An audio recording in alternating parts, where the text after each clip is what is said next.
Hello everybody and welcome to Tabletop Simulator. We are playing the mod Kingdom Death Monster. I am here with guest tickets, aka Jim. Say hi, Jim.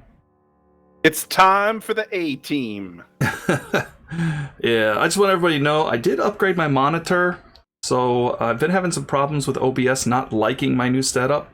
So I've had to move everything around, including my microphone, and try to deal with the new layout and everything, and it may sound a little different, it may sound a little bit annoying. I will be tweaking it as we go. You may hear some background noises and things. I think I'm okay, but in case you hear some bangs or creaks from my chair or some weird thing in the background of the refrigerator door banging, you'll know.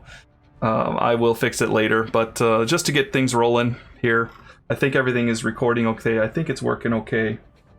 And I do have two screens now, so you might see my cursor disappear off the screen as I look up something on the side there. All right. Well, anyway, we are up against our old buddy here. I'll let Jim introduce him. It's the Slender Schmuck. It's probably true. And we are gonna done whoop him this time. Yeah. We're not sending in some inexperienced chumps. This time we're bringing in somebody who thinks leprosy and insanity together are a good thing. Oh, Lantern Year 10. This is Lantern Year 9, so we are against a level 1 Slenderman, which is a good thing. And as we can see here, Slenderman does have a bug patch. We have the stone columns. We did set up the lonely tree here that we did pull over here. If we bother to go for this, which may be something to do, we might be able to get a broken lantern off it, or a lonely ant. Slenderman's death is all I seek. Alright, let you guys know, Sinbad is coming along for this ride, and he is really decked out, ready to tear this guy apart. Sinbad, he does have the specialization of the darkness awareness from his disorder. So anytime somebody gains a disorder, he gets to get a synapse token, and when he has 3+, he can remove them, and another survivor gets clarity of darkness, and then we lose that card. So we do hope that people get disorders. We also have the steadfast card in case we don't move. We have a 5 weapon proficiencies, meaning that we are now attacking with speed of 3. And I heard we can drop on the card here, actually. And let's see if this works. It did work. We no longer need these temporary tokens. That's nice. So let's heal and rest. And if I drop speed tokens on this card, does increase right there, so I can avoid doing it for everything. That's pretty nice.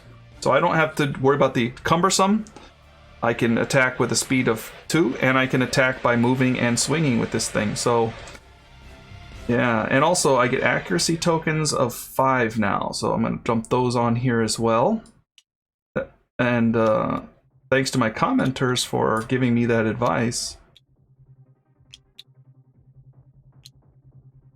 I think that's right. Yeah, 5 accuracy tokens there. 5. I hit it a 7 on this guy because he's got a toughness of 11. And should be more accurate than that, shouldn't it? I mean, geez, the bone club hits easier than that.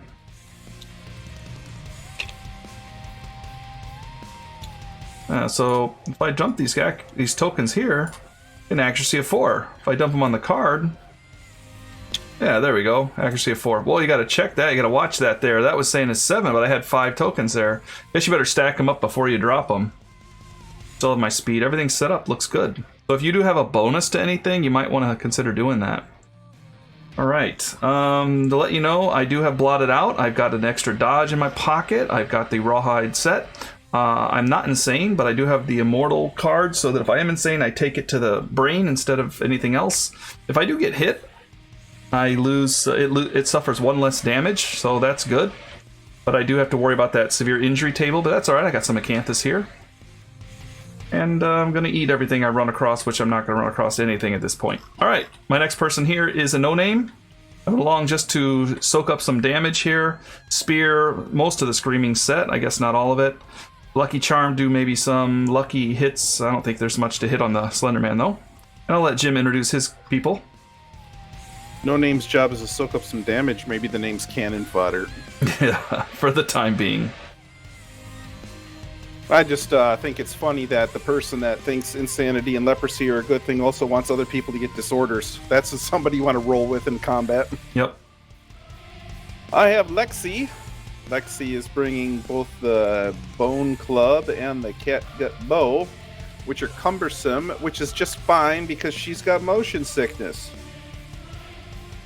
And then there is the Savior. The Beast, the red kind. And he has two special abilities. One that just lets him whoop at will, and the other one that lets him teleport to the bad guy. So we're going to be being a little judicious with the Beast of Caratosis because you get 600 XP, so this guy will not be long for this world if he uses that too many times. We do have a Founding Stone on a couple people in case we get a death blow opportunity that comes up. We're going to whack him with the Founding Stone and kill him. But more importantly than that, it's bandages galore. Everybody has bandages in case they get sucked into the, the pod imprisonment. And believe you me, it does suck. Yeah, so we do need to stop that bleed. And brain trauma is a bad thing for my tank here, because he may suffer it because of his immortal. But you never know. The Slenderman does run up insanity, so that's good for the immortal. But it is kind of bad if he gets hit when he's not immortal, because it could go straight through to his leprosy, and hit him. That's why we got the Acanthus. All right, let's check our departure.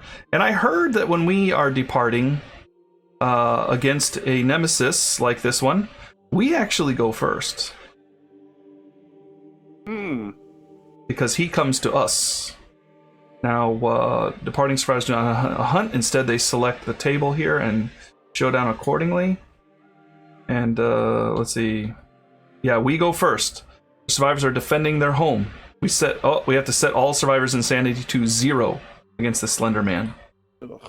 Yeah. That's at departure or that's at arrival? Well, it's a showdown setup. We have to set them all to 0.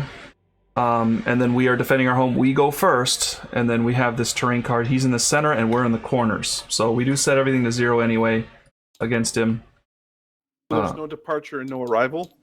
Well, there is departure, and there... Insanity goes to 0. I thought you said survival. Oh, sorry. Insanity. Sorry, my mistake.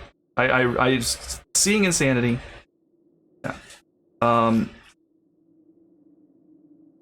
And then we go first. That's the showdown setup. So we actually have our departure, and then we have our arrival. And I think that during the setup phase, once we arrive, we do that, and then it's the setup phase. So that's the last thing we would do. So we wouldn't gain any insanity. But on departure, we're going to get up to 6 survival. So go ahead and raise yourself up to that. But our insanity is going to get set back to 0 when we arrive. So that's kind of unfortunate. All right, I do have Monster Grease. I do have my evasion here. So there's those 2. I do get an extra dodge token. I will drop it in there. And here I've got a luck token and an evasion for the Monster Grease. You got your stuff set up okay? I am good to go, and this battle is brought to you by Ozzy Osbourne's Shot in the Dark. Oh, nice one. All right, and no longer have to worry about this. But if I am rolling on this table, I do need to keep note that I am with leprosy. Alright, and you gotta watch out for your motion sickness knockback, just in case he knocks us back. Alright. An extra token, or extra die to be rolling for that sword. Alright, which side do you want to be on by any chance? Delete my white one, extra white one, so I don't try and roll it. Okay, where do you want to be set up? I'm fine where I'm at. I want to be nowhere near that tree. Alright. Unless you want to be next to the bug for some reason.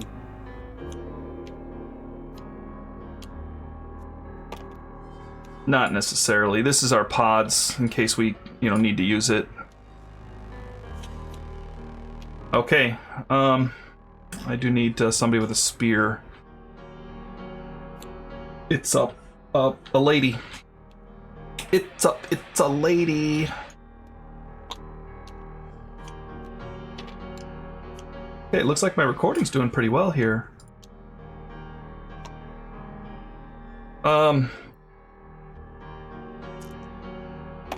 The tree, the only thing about the tree we need to know is if we get close to it, it is impassable, it is an obstacle, but if you get close to it, you can try to snag something off it, and I think I will try that eventually to get something off it.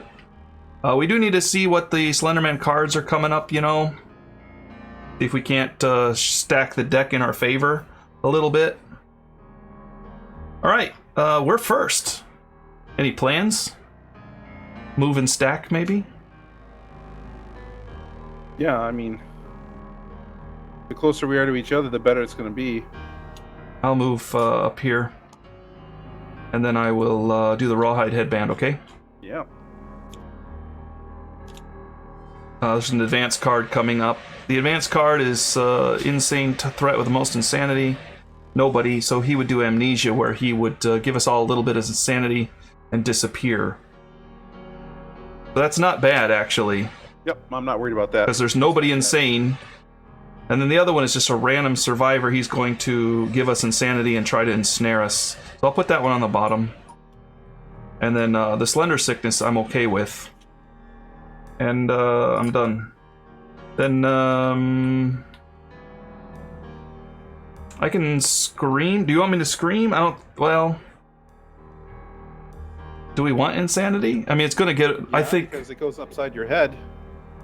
Yeah, but the problem too is he's gonna drive us insane no matter what, and the more insane we are, the more we're gonna get thrown into the entangle. Okay, then don't bother. Yeah, if we're insane, I can scream and give us movement, but it's not gonna work right now. So I'm gonna go ahead and just move. Oops, right there. And yeah, I can't do anything else.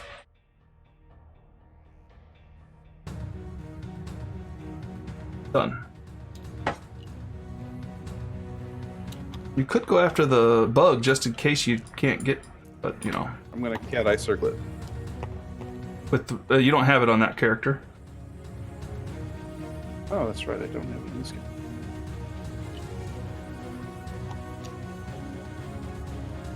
Close. And can't do much. Yep. Let that be that. Okay. This one is going to cat eyes.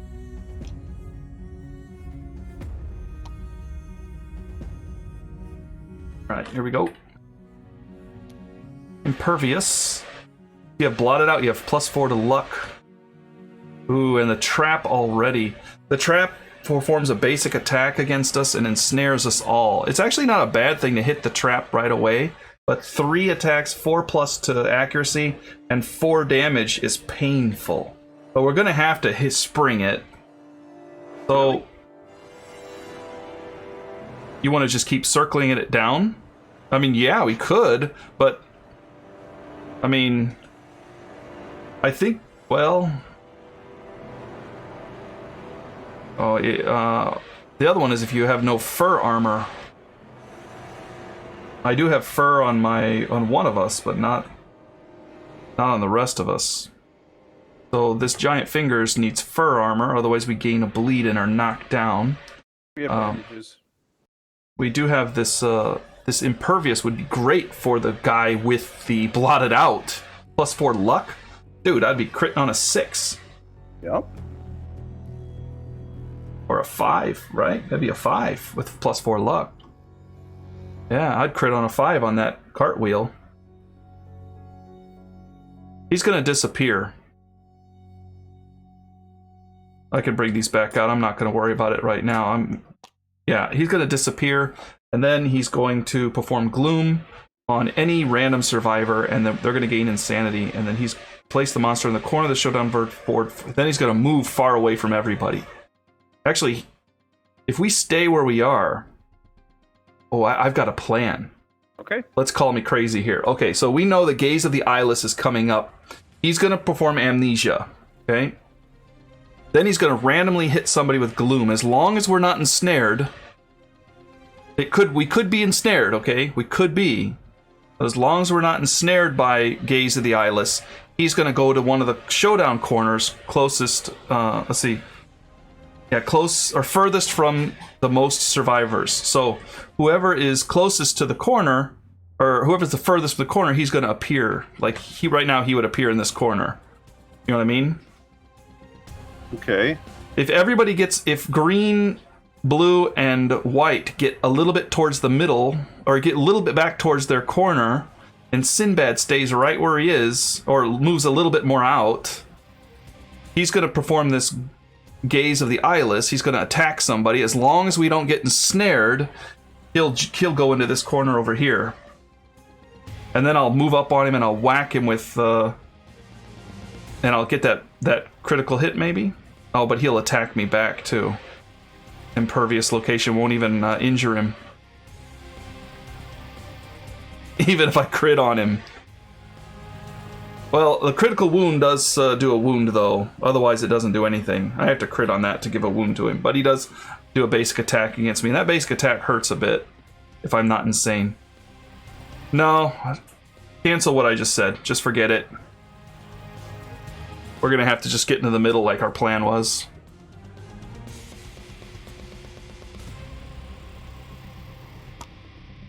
I don't want to get hit by that basic attack right now. That's painful. But I do have, it'd be a 7 to hit me. He'd probably hit me with at least 1. And I could potentially dodge it. Or dodge them all, I mean, but without actually using my dodge. Bad water, cartwheel, and then gaunt fingers. You want to put bad water on top? No, bottom. Okay, put it on the bottom. Cartwheel maybe next. Yeah, that's what I'm saying. Because it's impervious, not going to do anything. And then this top one, the fur one, needs to hit. Otherwise, we're going to bleed and get knocked down. But, you know, I would take any hit at this point.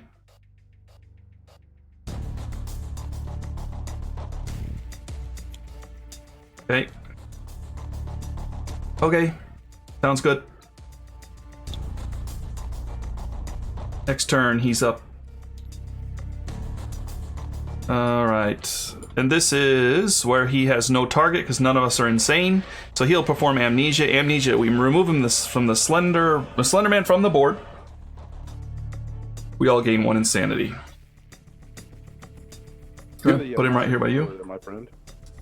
No. Everybody gains insanity. It's okay. I'll give him to you. He's actually off the board, so it doesn't matter. Okay? He's done. Our turn.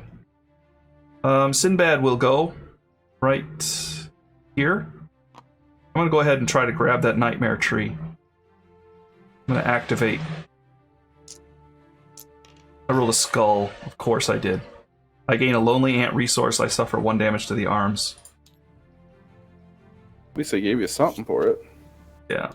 Lonely ant. Lonely ant is, if I archive this, I swap my insanity and my survival. Check that out. Yeah. If I'm running out of survival, I can swap it. That's a good deal right now. No risk to me at all, other than the damage to my arms. So I'll take that on my tank for sure. Okay. Done. Just gonna move. Done.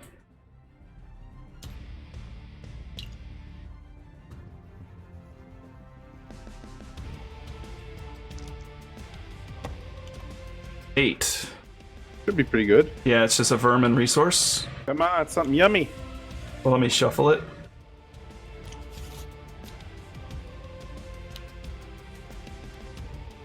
Cockroach. Archive this to lose all survival and gain 2d10 insanity. If you are insane, you must consume this. Ooh, that was risky. You're not insane. I guess you don't have to consume it, you know, because now you've drawn it. Right. But if you first drew it when, you know, it's insane. We're going to say we just dropped it in a baggie, so now we don't have to deal with it until he needs it.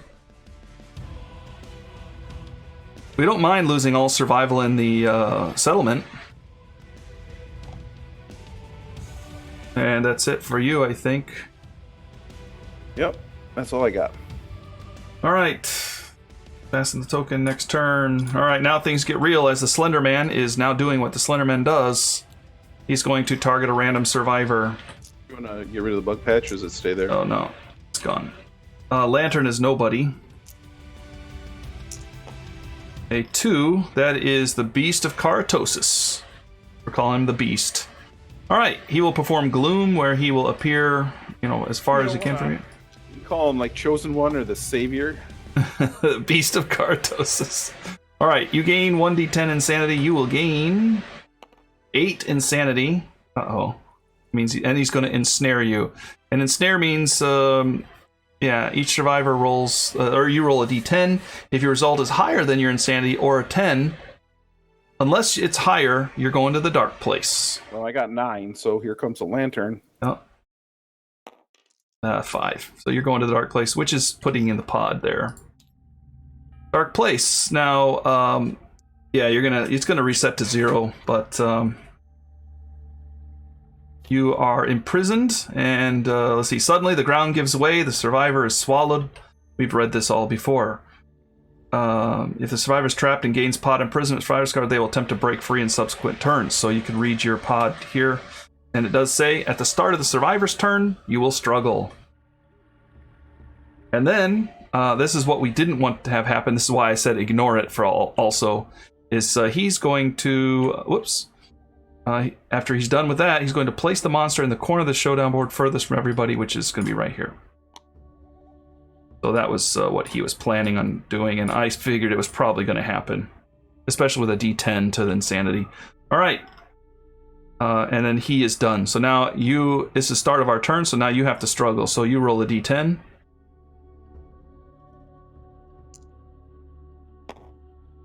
That is a skull. Skull. You suffer a random brain trauma and gain a bleed. I'll give you a bleed here. I gotta roll in the bad table? A random brain trauma. Yeah.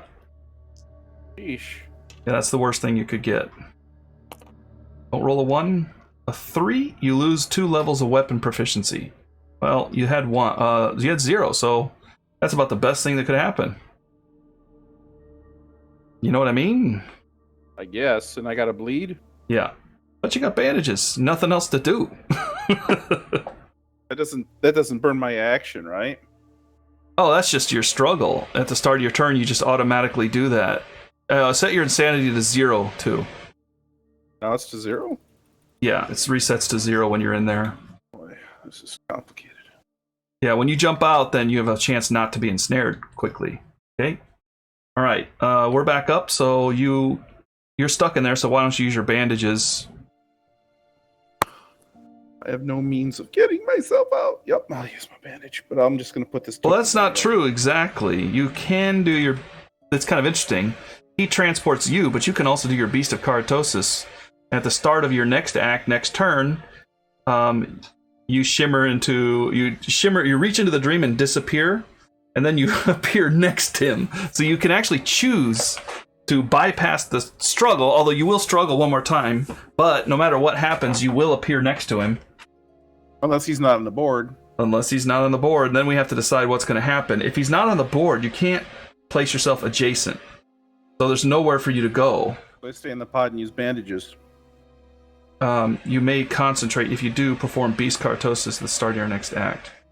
Yeah, I would say, and you guys can talk to me in the comment section, if you concentrate on the start of your next turn, you would reach into the dream, you would disappear, you place your survivor next to the adjacent monster, but if he's not on the board, you can't do that. So just cancel it. So you just take your turn.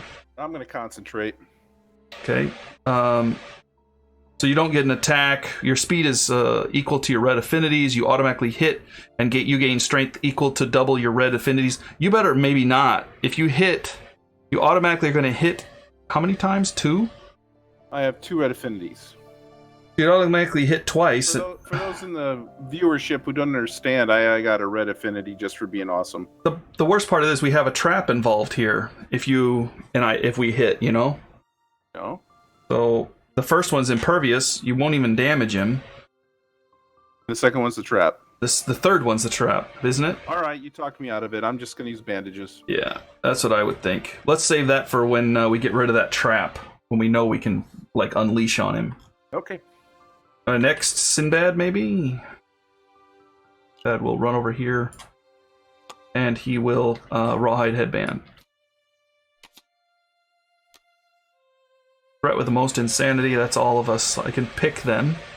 Perform gloom, he'll appear. All survivors stand, gain +1 insanity, and full move directly away from to end their turn, and then he draws another AI card. Or 5 attacks, 4+ to hit. For each hit, target gains +1 insanity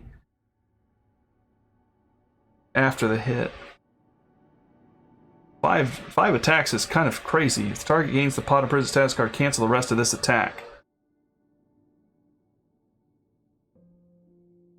Yeah, you can take the first hit. I would take the hits. And then you take the second hit and roll a d10. And then if, like, on the second hit you go in the pod, then the other 3 attacks don't hit you. Yeah, I'd take the hit and the damage for each attack. Right, but you got to do it in order. So for each hit, target gains +1 insanity, so you'd go up to I'm going 2. to put that next, and most random, well, it's random too, so that's kind of bad. I was kind of hoping you'd go after the tank. And the reason is I got 2 dodges in my pocket. Yeah. So, right with the most insanity I can pick. But he's going to perform gloom, he's going to all survivors stand, gain +1 insanity, and move directly away from the Slenderman. At the end of the movement, any survivor with +6 insanity. So he's going to draw both of them no matter what if I put the Mind Scream first. I'm going to put the Mind Screen second and put this one, because he's going to draw this no matter what. Because there was an AI card.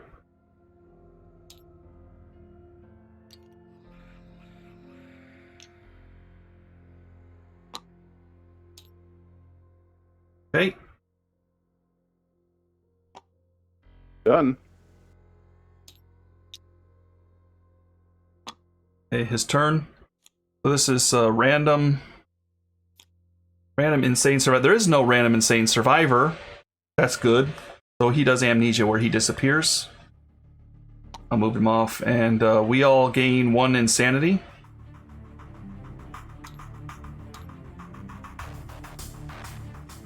You get to get 1 on your other guy too. Yep. Oh, he's 0, right? Okay, and he's done. I guess I didn't read the card well enough, but now I did. Okay, you're in a dark place again. You struggle. Ugh. You could get some good stuff out of there. How about not a skull this time? Oh, that's an 8. An 8. Scarred. Place the survivor in an unoccupied corner of the Showdown board and archive your pod imprisonment. You gain a bleed and 1 dark water strange resource. So you got the bleeds down below there. I'm going to let you do that. I gain 1 bleed? Yep. And 1 dark water. That over here. You may consume this to remove all your disorders, then gain a random disorder. But there's also a dark water thing that we get. We can use dark water for something. And innovation too. So, all right, you place yourself in a corner. Yeah, I'm trying to decide which one's the best. If you want to run by the tree and try to grab something, but the lonely ant's gone. That's a 1 on the tree. Oops, where's that tree at? There we are. It's a 1 or 2 on the tree. If you get a 6+, you get a broken lantern as you pass by that tree. No, we're going to go back home. Okay. Because we could use broken lanterns pretty badly, remember? Yeah, I don't want to be next to that tree. Why not? That tree gets in my way. That tree gives us lanterns. The dude's going to go into a corner. If it goes into the tree corner, that blocks its movement, and then we can pin him in.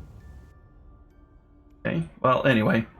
Yeah, it's our turn, right? So That be for true. I'm going to move Unnamed here, and Unnamed is going to try to grab a lantern off that tree. And I do! I get a broken lantern. I'll take that. Hey, we're going to harvest something off this. I'm going to get some broken lanterns, because we do need scrap. Scrap means scrap weapons, and scrap weapons means killing power. Alright. Sinbad will come back over here, and Sinbad will Rawhide Headband again. I do not like this Mind Scream. Random insane survivor. There's nobody insane. So he's going to disappear again. And make everybody insane. That gives us a chance to collect together. Okay. So I don't mind that. Alright. Done and done.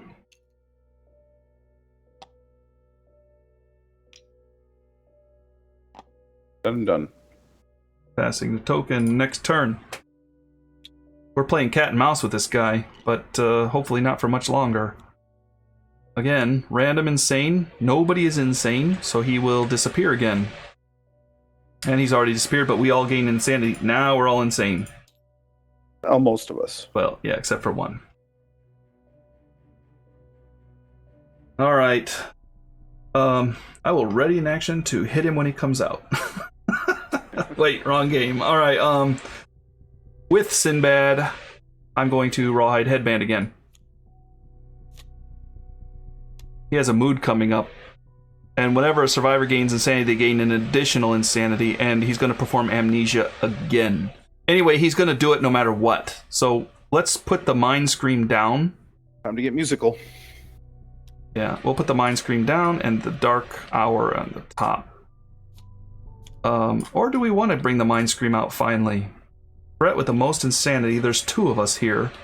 So I can pick that he would go after. Yeah, I could pick he would go after, but we all directly move away from him. And then, okay, so he'd perform Gloom. He would appear next to... he would appear next to Sinbad. And then we directly...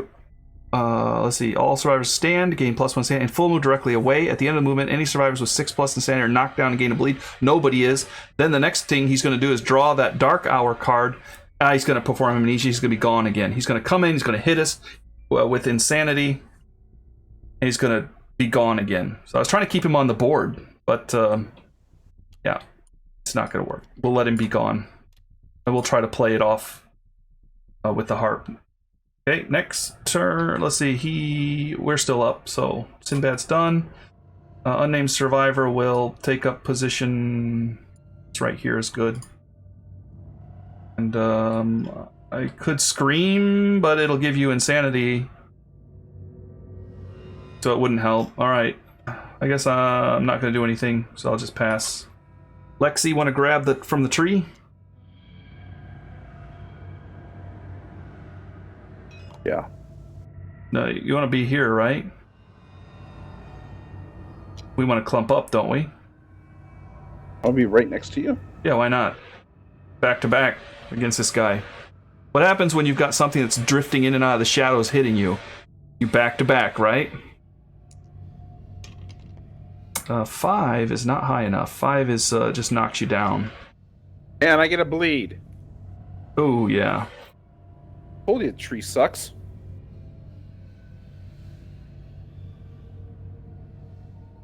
You can, let's see. You may use this once per... So you're done. You just grab some bunch of hairy grass, I think. Tangled in hairy grass, you're knocked down. Oh, yeah. You gained a bleed. No, knock back, not knock down. Motion sickness is for knock back. You're just knocked down, so you don't gain a bleed. There you go. I helped you. Thanks. Alright, our turn is done. Pass in the token. Go ahead. And it's his mood, so we all gain an insanity. Getting up there now. I'm immortal, by the way, so I can't spend any survival. But whenever we gain an insanity, we gain an additional insanity. So we're going to harp that away. I'm going to go ahead and Rawhide Headband, but I'll let you harp first. I am upside down. I can't harp yet. His turn is done. So I can... Yeah, he's done. Alright. It was less painful than I thought it would be. Alright, harping time. 6+ to get the mood discarded. Here we go. And it's gone. That's a 7.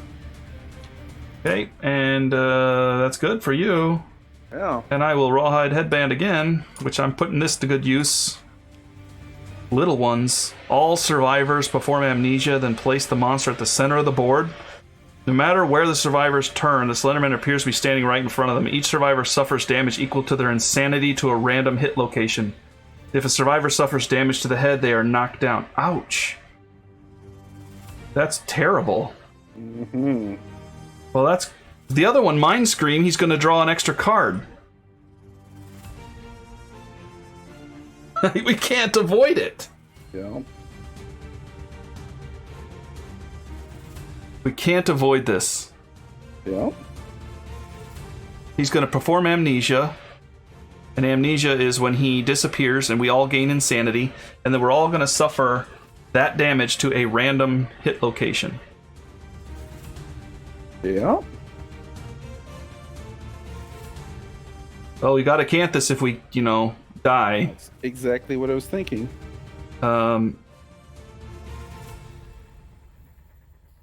Interestingly enough, my insanity, to my tank, he's already insane, so he's gonna take that damage to his brain. It's just gonna set him at 0. And your leprosy is going to reduce it. Oh yeah, so I'll have 1 left. But everybody else is gonna take 5 damage. We'll put the Mind Scream on the bottom because that one's gonna pull an extra card anyway. Do we want to put the Mind Scream on the bottom, or do we want to put it on top and just... Nah, let's put it on the bottom. Yeah, I say we keep delaying until we get something manageable. We do know that he will come into the middle. Yeah. Did that say knock back or knock down? Knock down. And then, yeah. Good news. He's in the middle. We can get ready for him. Yeah, so Lexi's done. Sinbad will go to the middle. And be done. Spear will go to the middle and be done. And I think that's it, so passing the token. Yay. Next turn. Alright, so here we go. We are taking the big hits here. Alright, so all survivors perform amnesia. We all gain +1. 2. Oh no, sorry, I got rid of the mood. Yep, +1. Alright. No matter where we turn, he's there. Each survivor suffers damage equal to the insanity to a random hit location. If survivor suffers damage to the head, they're knocked down. So, of course, it's 4 for because of my leprosy. And that goes to my brain because I'm immortal. Well, that takes the guesswork out of you. But it does over here. I get 5 damage to a random hit location here. It is my hands, my arms, so that will knock me down. That's lucky, actually. Okay, here's the table here. 9. So this is a dislocated shoulder. I cannot block or use... You cannot activate two-handed weapons or paired weapons or use block. So there goes my spear. But I do have a founding stone. So I can't use the spear, but the founding stone is pretty terrible too. But at least I can crit with it. So I'm going to have to stick with that, I guess. So I'm dislocated. Whoops, dislocated shoulder. I gain a bleed. I guess it could be worse. I'm not going to be using... It's tempting because to keep my thing, but this person is only here for one reason. Take hits. And that means I'm trying to stay alive. So... And they don't have Acanthus anyhow. Oh, yeah, you do, right here. Well, why don't you use it? Because I'm not dead from it. I'll take the hits, remember? Okay. I'm just saying we know he's going to be there. Oh, I don't care about that.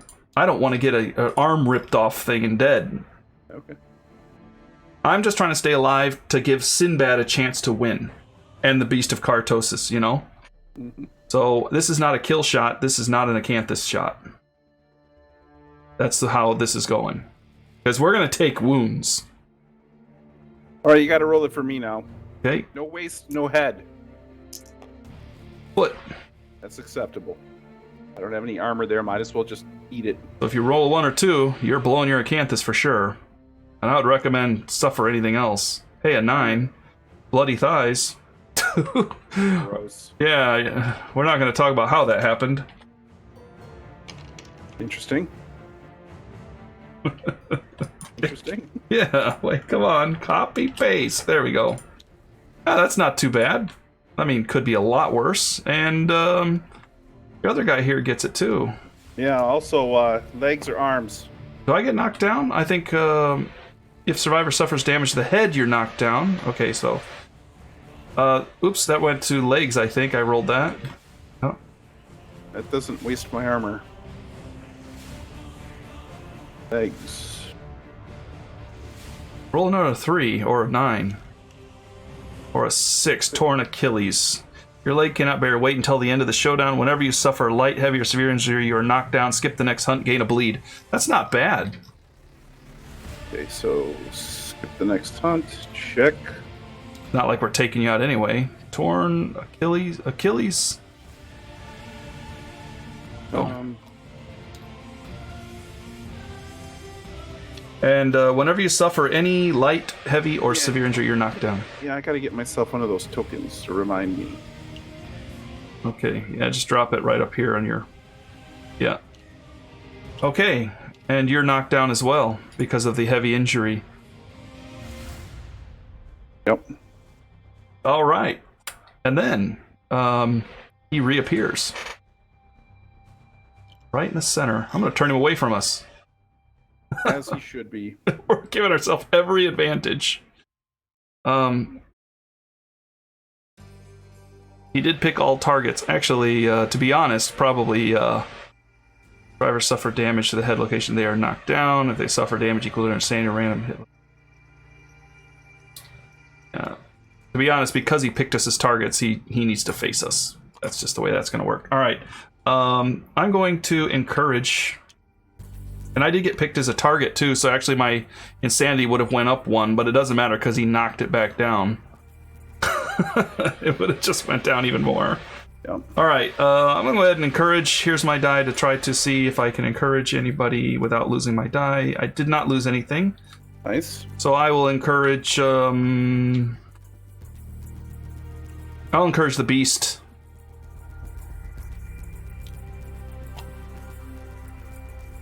And then you can decide if you want to encourage somebody else.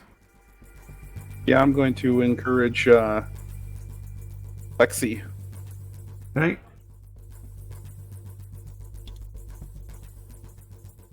This is our chance to take some shots, so... That's in range. Yep.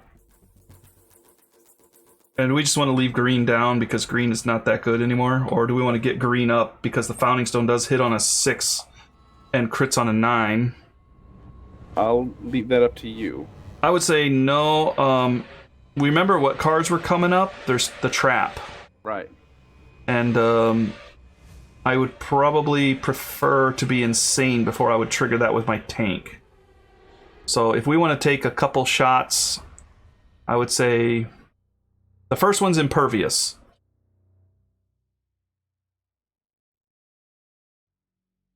So it's not going to do any damage, and if you crit on it, you get an attack against you.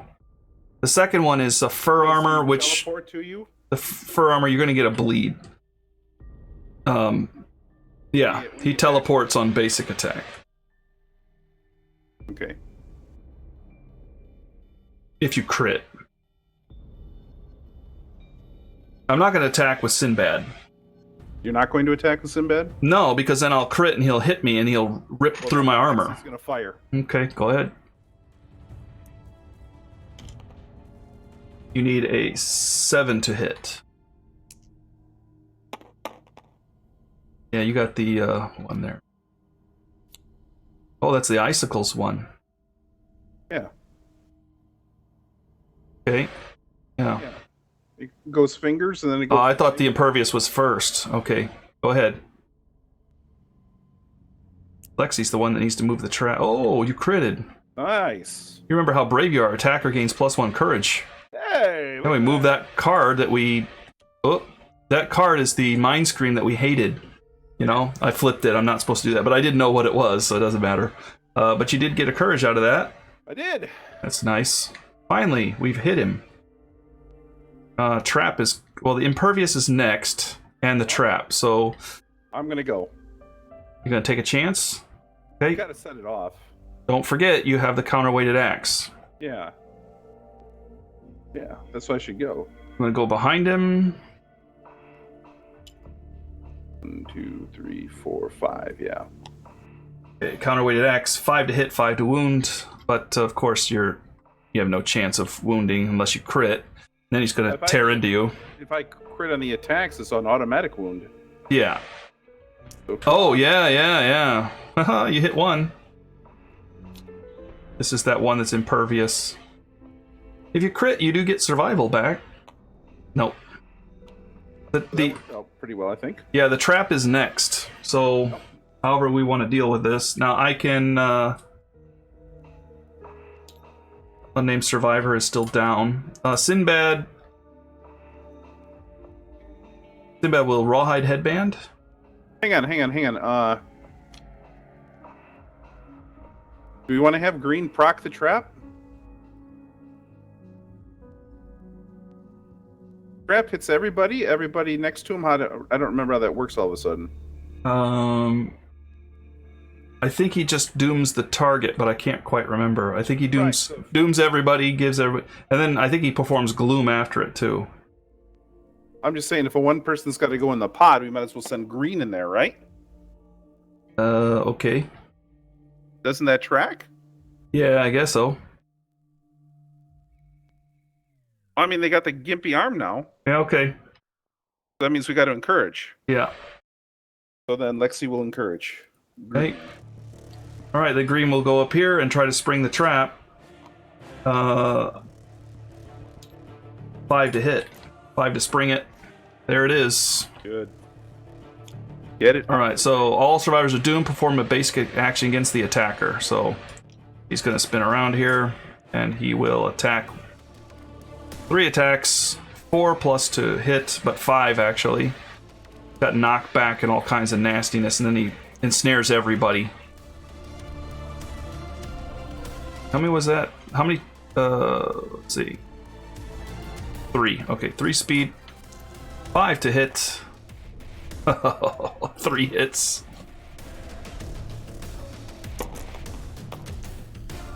Too many dice. All right, that was not what I wanted to have happened. I was hoping at least one would miss. Body, body, legs, and these are 4 damage each. So there's probably body, 1, 2, 3, 4 legs. That goes through. That goes through. 1 goes through the body. 1 goes through the legs. So here's the body shot. 8, and here's the legs. I'm gonna go ahead and roll this to see what happened here. Legs is a kill shot. So that's the acanthus right there. We're not gonna let that happen. Alright, so body is a broken rib, suffer -1 permanent speed. The injury is permanent and can be recorded multiple times, gain a bleed. Well, that person's going to be a breeder after this fight if they survive. I don't know that we're gonna survive it. Rib.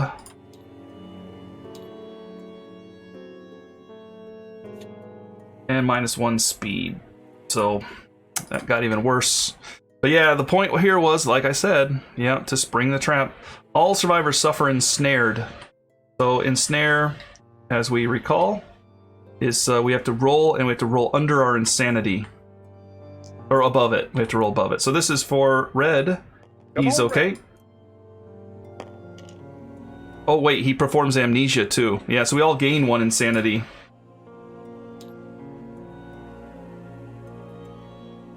Okay. And green? Green's going to equal. I think equal is still going in, actually. Tie doesn't go to the runner? Unless the result is higher. Okay, so green's still out then. Your guys have to roll a 6 or higher. Oh, you're going in. And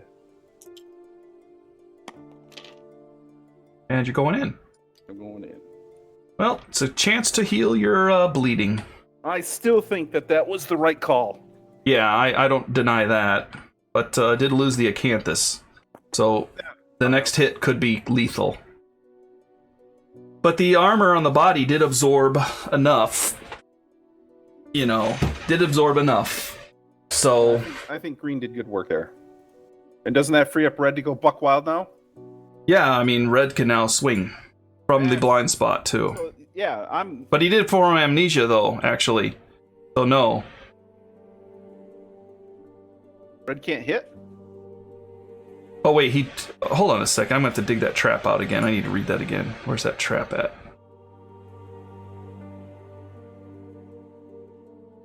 Trap. It's.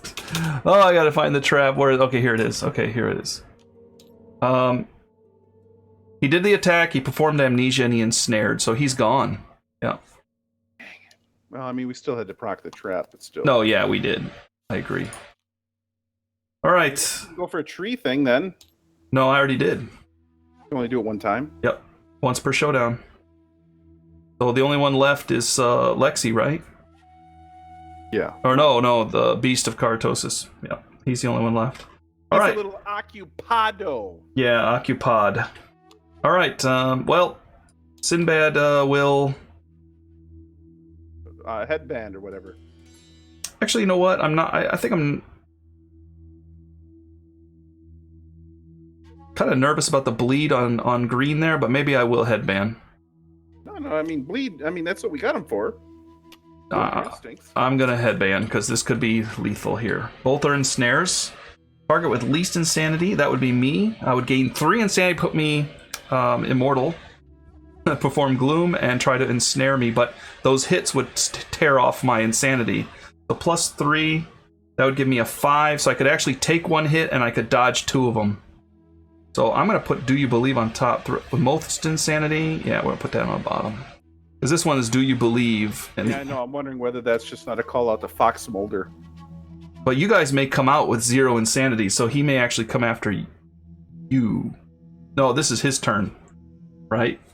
Yeah, it's going to be his turn next. Yep. All right, passing the token. Uh-oh, it was kind of between them. Do you know who it was? Is it yours now, or is it mine? I thought it was mine. Okay, that's fine. It doesn't matter. Next turn. Okay, bad guy. Do You Believe? Threat with least insanity. That would be Sinbad. You get Oh, yeah, Sinbad. I get 3. 1, 2, 3. Hey, hey! And then he teleports to you. I didn't actually move that round, so I'm going to gain a steadfast token, by the way. Yeah, I just stood there. I'm going to use my move for that. Okay, so he will teleport to me. And then after that, bad things. Perform gloom. That gloom is, remember, gloom means he is far away from other survivors, so he'll be on the opposite side here. No. And then 3 attacks, 7 to hit, 4 damage, and he's going to try to ensnare me as well. Count on at least 1 hit. 1, 2 misses. So 4 damage to me. Look at that, 2 skulls. I'm awesome. I'm going to take the 4 damage, put me back into... I can't do anything about it because I'm insane. I should get that token down here. If I'm insane, I can't use that. And if I'm not insane, I can use it. So I'll just switch this token back and forth. Blocks my insanity. All right. Although I will put it down here so I can see it a little bit. All right. So he did hit me, and he's going to try to ensnare me. I have to roll basically anything, so I'm fine. Even a skull, I would stay out. All right, and he's done. So it's our turn, so you guys need to struggle. Lexi first. Lexi. Survey says that is a skull. Gain a bleed and suffer a random brain trauma. So I'll put your bleed up there. 7. Gain a random disorder and 1d5 insanity. A random disorder. Okay, here's your disorder. Immortal. Really? You're gonna need a token too to block off your card, so you cannot spend survival while you're insane. I only got 1 insane on the roll. All right, but you are now immortal, and because of that, I also gain darkness awareness. Whenever a survivor gains a disorder, I gain a survival, but I don't have any survival spent. And I place a synapse card. Yay! That was a good disorder, actually. Yeah. All right, and then the savior. 5 equals. 5. Suffer monster level damage to a random hit location. Gain a bleed. Remain trapped. I'll give you a bleed. Monster level random. level 1 damage to your waist. You can take that. Yep, I can take that. Nope. Onto your armor, not your light wound. Sorry. Yeah, I gave you a bleed. I'm used to having no armor. Yeah, you gain a bleed, and you're still trapped. So we are up again. So you might want to use your bandages over there. Yeah. Both my people are using their bandages and calling it a day. Okay. So go ahead and move those tokens off. And then I'm going to run around behind. I'm going to whack him. This is the first time our Twilight Sword Sinbad is getting in the fight. 3 to hit. Let's see the big hits here. Yeah, there's a perfect hit. I don't think that does anything. And 2 more hits. So 3 hits on this guy. Impervious is a bad thing. Freezing hands and a first strike. I have to do the first strike. He's going to knock me down. If they are wearing any metal armor, they suffer a random severe body injury. Uh-oh. I don't think I'm wearing any metal, though. Nope. Rawhide. Yeah. I have to do that, but he is going to knock me down, which cancels all my hits. Can you encourage No. yourself? It cancels all my hits as soon as I'm knocked down. My only hope is to crit. It is a wound, but it's going to knock me down. I can encourage myself to get back up, but that's it. I meant to finish your attacks, but that lantern looks so close. Yeah, he knocks me down. Alright, well, I'm going to stay down then. It was a beautiful swing. Yeah, it was. Unnamed is going to... bandage, I think? Yeah. Unnamed will bandage. And move. 1, 2, 4, 5. Right here. I could attack, but only 1 swing and 10 chance to wound. It's just not really worth it. I just need to stay alive, everybody. Staying alive. Staying alive. I fought every single urge to break into that song. Alright, I resisted nothing. Alright, bad guy. Ooh, A duration. Yeah, it's an advanced card. When Creepy Mass is drawn, perform amnesia. So we all gain insanity. He disappears. And when it's drawn face up, any survivor not adjacent to another is ensnared. Place him at the center. Okay, so that's not bad. We can run up to the center or get adjacent to each other unless you guys come out. And then we just go back in. Yeah, and well, no, not necessarily. But you do. You have a lot of insanity. You'll probably go back in. Don't we lose it when we come out?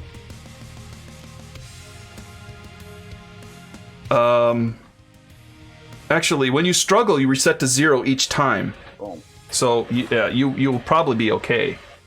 All right. 0 then. No, when you struggle. Yeah, I've already struggled once. Okay. So then we got whatever. Yeah. Okay, good. All right. That's it. He just performed gloom. I got the insanity, and then we're back up again. But there's nothing for us to do. So Sinbad, of course, will stand up on his turn. At the end of the turn, get adjacent. And then Rawhide. I'll move up here. Yeah, Rawhide. Nothing else to really do. Just to see what's coming up. I could move that card down, too, if I wanted to. If I move it down, yeah. Anyway, random survivor, insane survivor, and I do have one, which would be green, gain insanity. He'd gloom, he'd attack me, he'd suffer bash, it'd be a bad thing. We're going to go ahead and put Creepy Madness back on top. Let him draw that card. Okay? Oh, you were supposed to struggle, weren't you? I already did, didn't I? No, this round it was just... This is our round. This is our turn. Because he drew that card. You didn't struggle. Yeah. Now you reset it to 0. Yeah, now you have to struggle. I went ahead of you. Sorry. No worries. Lexi. An 8. You're scarred, so you gain a bleed and 1 dark strange water, and you are moved into a corner that you choose.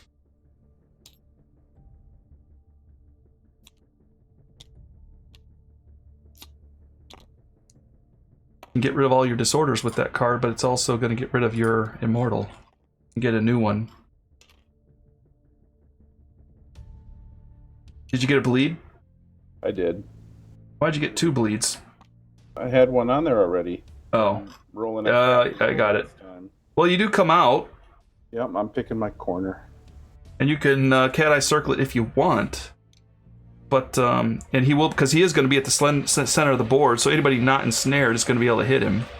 No, we'll cat eye circle it. No, well, I have 2. I want a bandage. Are you sure? Because I would say you're probably not going to bleed to death in 1 round.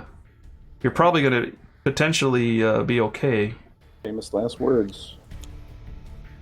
You're there to cat eye circle it. So let's see what we got coming up. Knock down and bleed. Because he's going to be in the middle, which is going to be Sinbad's going to be on him. So we need to make sure Sinbad's got some good stuff coming up. Place a monster 5 feet away. It's a reflex. Attacker is not in the monster's blind spot. Their entire body seizes up. Attacker's knocked down, gain 2 his hand. So I got to get in the blind spot before I attack him. That's okay. I can do that. So that will be on top for Sinbad. The next one, I'll take a knockdown and bleed, or place him 5 spaces away from the attacker as far from other survivors as possible, which would make it so that I can't hit him anymore. I wonder if I could dash up on him though and finish my attack. Well, that's what I was asking about the encourage. No, I know the encourage wouldn't work. So I guess Wouldn't that be the same function of a reaction in the middle of it? Yeah, I would think so. Yeah, so it would be. So I would lose the attack. So it's either Gaunt Fingers or Torso. I'm not anywhere near this dude, so you pick out how you like to fight it. I'm going to be in corners and banished again. I'm going to go with the Gaunt Fingers second. But this one will be third. I'm putting it back for you, because, sorry. It's all good. Because right. I'm going to be the one hitting. I'm going to go through the motions of moving. Yeah, she hasn't grabbed the tree yet, has she? Oh, she did. Never mind. Yeah, it didn't go so well. Yeah. All right, unnamed. Savior, roll in for the struggle. I thought you already did that. Oh, I guess you didn't. You're supposed to do that all at the beginning of our turn. So, go ahead. But Lexi's still in that corner, that's all. 9er. 9, same thing. You gain a bleed and a dark water. And you pick a corner. Yeah, there you go. You're getting all this dark water. Yeah. I feel like we're holding on, but we need a good round against this guy. Well, he's just going to activate his bandages because he's got nothing better to do. Okay. Good call. He's going to run just because, he can. Yeah. He's going to try to ensnare you next turn. Wait. All right, let's game plan this out a minute. If I decide to concentrate or whatever that's called, he shows up, pops me into the pod, then my turn comes and I pop back out along with your 2 boys and can whoop them. Yeah, and you could. Is that the math? Yeah, and you would struggle. I wouldn't have to struggle. Well, I'd struggle, but then it wouldn't matter because I'd pop out, right? Right. You'd still struggle. You might get out anyway, but then you could still teleport to the center of the board and get him. But more or less, I'm going in. You're gonna hit him, yeah. No, I mean I'm going in the pod. There's nothing that's going to stop that. Well, no, why would you get in the pod? You're probably not gonna go in the pod. Oh. You're almost guaranteed not to go in the pod. Okay, then I'm fine with what I just did. Okay, and then you're done? Yep. Alright. I thought I was going in because I wasn't next to somebody. I thought that You're gonna ensnare, which means you have to roll, but you have 0 insanity. Okay. So you're no problem. Alright, well, Unname's gonna go right up here, and bandage? Nope, done. Nothing else to do. Next turn, pass a token. I'm up. Alright, so yeah, he will perform. Let's see, when it's drawn face down. No, when it's drawn face up, any survivor not adjacent is ensnared. And ensnare means that you guys both have to roll, but you're both at 0 insanity, so you automatically succeed. Yeah. Because your result is automatically going to be higher, so you're fine. Monster level, nope, nothing there. So we place him at the center, so he just wasted his turn. Good. Okay. Hang on. Each survivor. The word target. Yeah, so we'll place him the other way. He's confused. He got hit. He doesn't know what's happening. We actually got the jump on him. Yes. And no targeting. So he just did this. All right. Hey, then Sinbad is going to wind up and swing. Actually, he's not going to move, so I'm going to give him a steadfast token. And then get him some. Yeah, because I'm going to get knocked down anyway. I know. Uh-oh. Only one hit. Well, make it count. Yeah, this is the one where he's going to knock me down. So 2 to wound, and I will wound. But if I'm not in the blind spot, and I am, so it doesn't do anything to me. So I will drop a card. Excellent. I will surge. Oh, we don't have that card. I regret nothing. All right, well, unnamed survivor 1, 2, 3, 4 is going to run up there and take his swing. Hey, man. You got a bum arm, and I got a dash. Okay, yeah. Maybe I should go in the blind spot. Go for it. But he's gonna teleport, just so you know. But I get to swing first, right? Well, yeah. What's the beast that's swinging? Yeah, go ahead. Yeah, dash in there. Get him. We need to get some hits on him. We've only got like 3 cards down. He's got a bunch more. There's the dash, and then there's the move. All right. Do I want to do anything creative here? 5 to hit, 5 to wound. No, I would say probably not. Okay. Because we want to take a chance and get rid of the cards. Do the axe type stuff? Yeah, because you get the perfect hit. You can throw out 1 wound without even drawing that. That's awesome. The lantern. Come on, lanterns. Oh, well, 2 hits. So one is a... This one will give you a knockdown and a bleed, and the other one he just teleports 5 spaces away from us. So either way, I'm only going to get 1 shot at this guy. If you crit on this guy, the spindly torso, you suffer 3 brain damage. If you crit on him on the other one, you get a courage. So you only get 1 shot at him. He's either going to stay put... All right. I take my shot at the fingers. Yeah, the bleed is the least of our worries, actually. Get a crit. Oh, or you're going to miss. And then I get a shot at both of them anyhow. Yeah. And that is a wound. That is a wound. Hey, wait. And then he's going to move 5 away. I got him. 1, 2, 3, 4, 5. And then not crit, so I don't get the brain damage. Wait, 1, 2, 3, 4, 5. There we go. Yep. Didn't get the crit. So, good job, Savior. All right. Unnamed is probably not going to be able to do a whole lot there. We got anybody with... Okay, can you run Lexi up? And then Cat Eye. Yeah, move Lexi up and Cat Eye. Because I'm going to come down there and bandage you. Okay. Failures and ensnare. Attacker gains insanity and a memory lapse. You suddenly find yourself attacking something you've never seen. If you have the blotted out, gain 3 strength when you attempt this wound this location. Ooh, that's great. I just don't know what's coming up exactly. But memory lapse is great for the tank. Yep, that's the only one who blotted out. I'd put that on top, assuming the tank's going to get there first. Okay. And then I don't mind getting the insanity on the second one.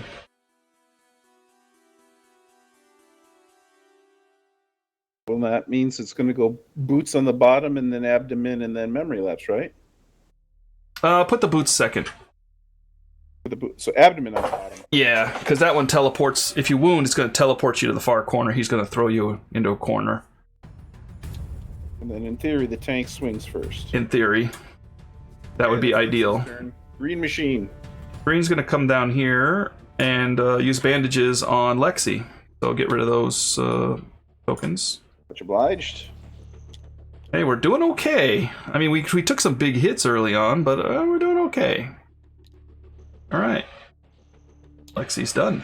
Next turn, passing the token.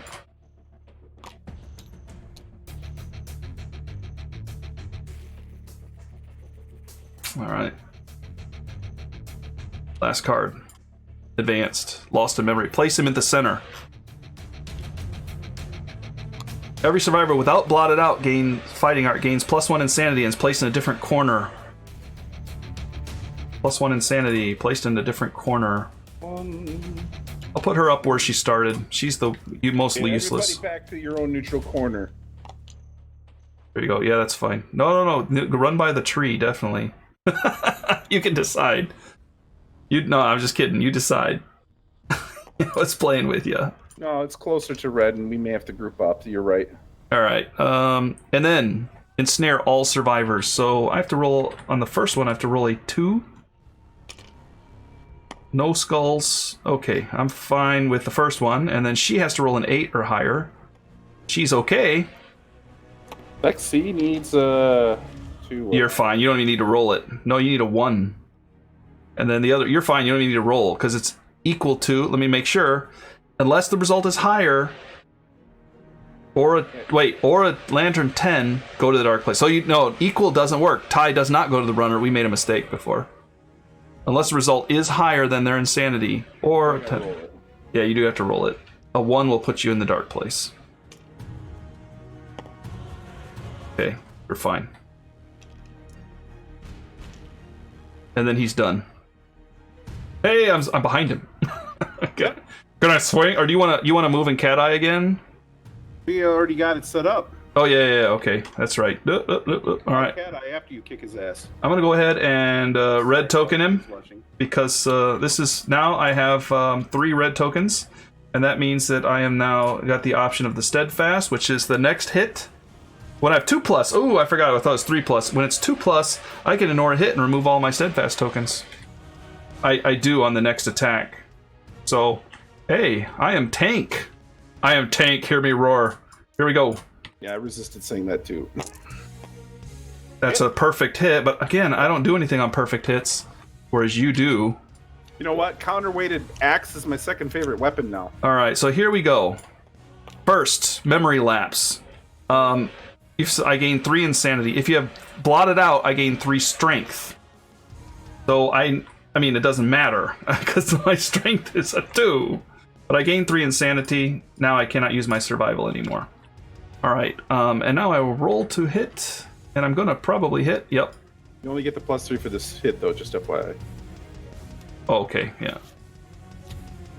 See ya. All right, next one is this one right here. Boots. Come on. Come on. Hit. I hit pretty well with this guy. Yeah, you do. And the last one, gain 3 insanity. I'm positively giddy about this fight. Here we go. And it's another hit. Yeah. It's a wound. And place attacker in furthest corner of the showdown board. Cancel all hits now out of range. Sorry, but I'll take it. I did my work. Yes. That was beautiful. Yeah. I did get my token too, by the way, which means I didn't actually need it. So maybe I will retcon that. And because I don't need that token, I thought I did. I don't need it. I'm going to go ahead and save it because I knew I was going to get teleported, or thought I would. So I'm going to go ahead and move. Yeah. I'll come up here running after him. It's like, hey, I'm back. You didn't like me much, did you? Well, I'm back. Green? Green will just run. Okay. Lexi's going to run in cat eye. Yeah, don't forget we can Founding Stone this guy at the end if he's got a death blow coming up or something. You know me, I'm always on board for a Founding Stone. Founding Stone. Oh, another memory lapse there. And that same spine thing.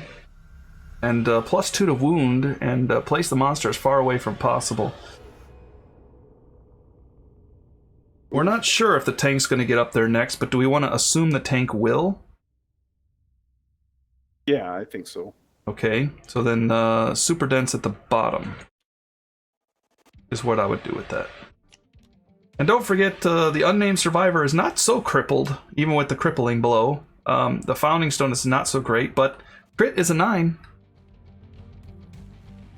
So, you know, might get a wound in if I try it. Should I teleport this time around? That's up to you. I'm going to leave it up to you. We're doing good. You know, he's only got 6 cards left. We've already more than half killed him. Well, exactly half killed him. So I'm leaving it up to you. If you can't make it and I teleport, then I'm taking out your cool card. Yeah, that's that too. So I'll take a pass on that. All right. Did Lexi move too? Yeah. Yep. Okay, everybody's good? Yeah, we were all stuck in the corners. Passing the token. Next turn. Bad guy. We don't know what's coming. Tentacle spasm. Random insane survivor. Not insane, not insane, insane, insane. So it's either between green and Sinbad. This is that multiple hit one, right. Too. Odd, it's Sinbad. We want it to be Sinbad. Hey! Odd. The perform gloom, so he will step over here by Sinbad. I'll move him for you. Okay. And then you're going to need to roll dice at me. Oh, 5 of them. Yeah, but it's a 7 to hit. So I'm going to copy some dice for you here. There you go. And the first, I can cancel one of them. Nice. Here we go. 7 to hit. Miss, hit, miss, and hit. 2 hits. All right, so I'm going to cancel one of those, and there's only going to be one left. And I cannot dodge it, so I'm going to have to take it. But it says here, for each hit, I gain +1 insanity and ensnare. So it's going to do. You don't even have to roll the location, remember? Because of your immortality. Yeah. So I just take 1 insanity. And then, okay, so it goes upside your head. Oh, okay, yeah. So. But you also have leprosy. Okay. Yeah. I don't know if that matters or not. Yeah, it does. So I take 1 damage, I gain 1 insanity. So it's basically still an 8. Now I need to roll an 8 or a 9 or 10 to stay away from the pod. Oh, I'm going in. Going in, ladies and gentlemen. I was kind of hoping I'd stay out and wreck him. Yep. But, all right. He's done. I mean, he's the nemesis. He's going to have some tricks. Yeah, but he's not doing well against Sinbad. He's doing a little bit okay against the other ones. He's not doing well against Sinbad. Sinbad's, not happy about this. He's fighting with one arm tied behind her back. I don't think it's tied behind her back. Well, it is literally, like, her arm is, like, bent up behind her back and around her head. So it's, like, draped. Her arm is around the back of her head and draped over her other shoulder. Pretty gross. Yeah, she's struggling, you know? But she knows she's doing the Lord's work. And her rib is broken because of that, you know? Yeah. Just like Lloyd Blankfein. But Lexi was inspired by Sinbad's like, you know what? You're not the only one immortal here. Look at me. I survived a leg hit. I watched Green almost die and I went nuts. The leg, you got the leg hit. What did that do to your leg? It was just bloody thighs. Yes. And that made you realize you were immortal. Well, I wonder why you had bloody thighs. I want to talk about that. We're not talking about it, ladies and gentlemen. All right, our turn. I am going to struggle. So I do reset my, insanity to 0. Here's my struggle. Oh. 1 bleed and brain trauma. Remember, the brain trauma could technically kill me.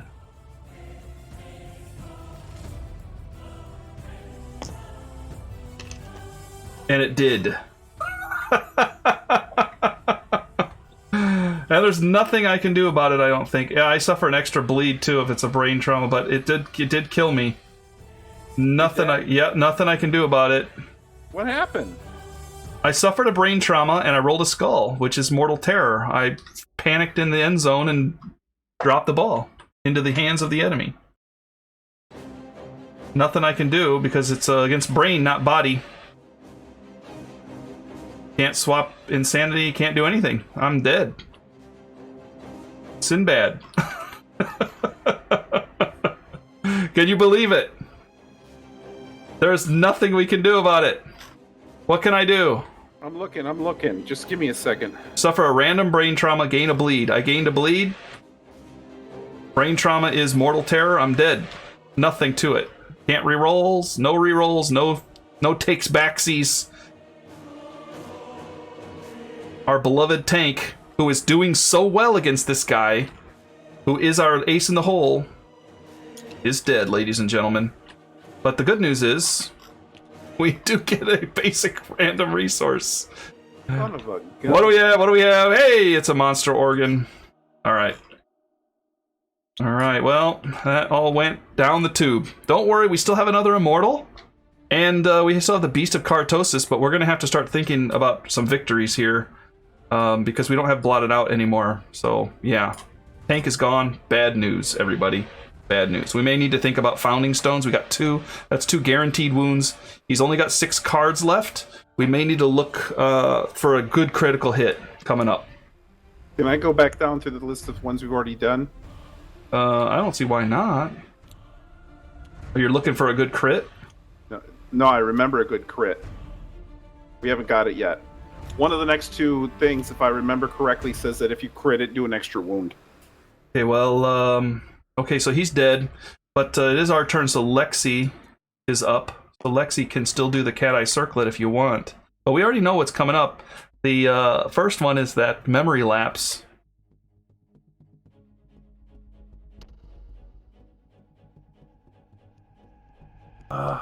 So irritated at the moment. All right, I'm going to go ahead and move since you don't know what you want to do yet. I don't need to throw my stone because I don't know what's coming up, and it's definitely not the next one. So I'll go ahead and do that and be done. You know, we don't even have the rawhide headband anymore. Nope. So we're just trying to we gotta down him now, or this is going to be bad. Of course, of all the people to die, it's got to be the one. You know, we probably should have reached in and pulled him out. Well, I guess we couldn't have. Yeah, I was definitely looking. That's what I was reading when you said, "Oh, I die." I'm like, what? I was about to. Ugh. He threw me in there on his turn, so we never got an activation. We don't have a surge to pull him out, which we probably should have done. But we don't have a surge, so there's no way. There's nothing we could have done to avoid it. Yeah, that's what. All right, let's see. Attacker suffers. Let's see. Slenderman suffers an additional wound. That would be 2 injuries right there on that super dense. Put that one on top, and we'll founding stone it then. I'll undo Lexi and let her use. Well, her founding stone. No. Lexi just cat eye circlet. So no, unnamed green. I mean, let's let the Beast of Caratosis founding stone it because he doesn't need the stone. Okay. I was going to concentrate with him.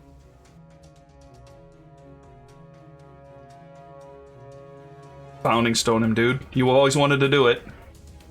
Okay. See a stone. Free crit. Suffers an additional wound. That's 2 wounds gone. 1, 2. Ladies and gentlemen, we are going in deep for this guy to kill. We're tapping every resource we've got left. And the savior is the one that's got to save us now. The Beast of Caratosis has to save us. Next turn. Lost memory. Place him at the center. I got him. You can keep reading. Everybody gets 1 insanity and is placed in a different corner. Going back in the corner. And he's going to ensnare us. Okay. I'll roll it. I'm probably going in. Yep. Going in. Alright, I gotta throw a 3 or better. I did. And I gotta throw a 3 or better. And I did. Okay, and then he's done. Yep, that's it. So I will struggle. Oh, almost another one of those. 9, I gain a bleed and dark water. You don't get out? I get out. Dark water. A bleed. And I'm out. Go in this corner. Dang it. You can cat eye circlet. Yeah, I was trying to dash and shoot him my arrow, but I'm 1 space away.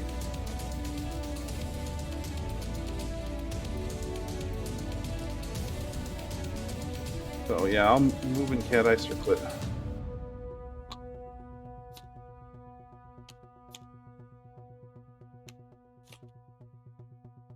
That insanity would be good for Lexi now. The attacker's insane. Undo the wounds suffered. Instead, we take 4 damage. So whoever is insane does not want to hit that. So it's right now it's looking like Lexi or the savior. However, he will get a turn before we get that in, so we may be hit with insanity. I would keep that on the bottom. Just because we're probably gonna all of us are probably gonna be insane, except for me. I got out, by the way. Should have put my insanity down to 0. I heard you screaming. I heard it. I mean, I could hold on. Can we look at that again? Let's see. Intense primal fear. The attacker spends 5 survival to gain a +1 permanent evasion. I could throw my stone and hit that. +1 permanent evasion for our person who has a -1 permanent speed.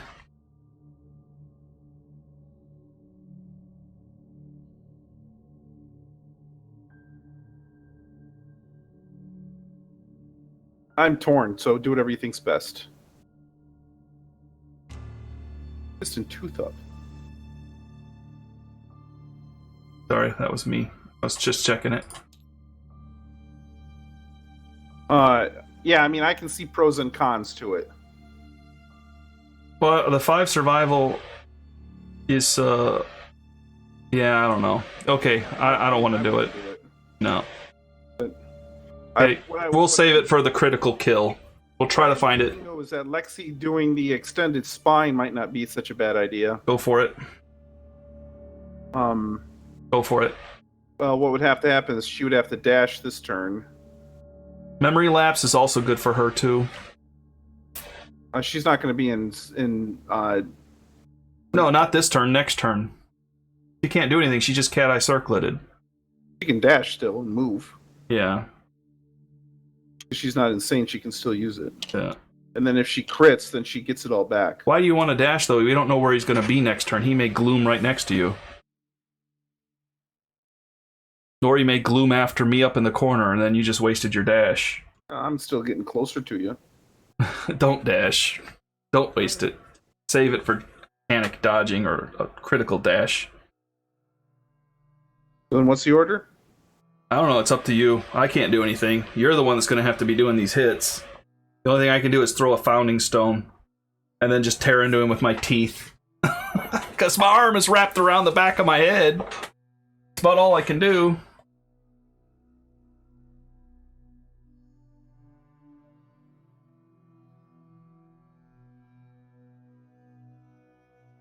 We have a bed. We don't have a bed, do we? We don't. We needed that earlier. We didn't have it.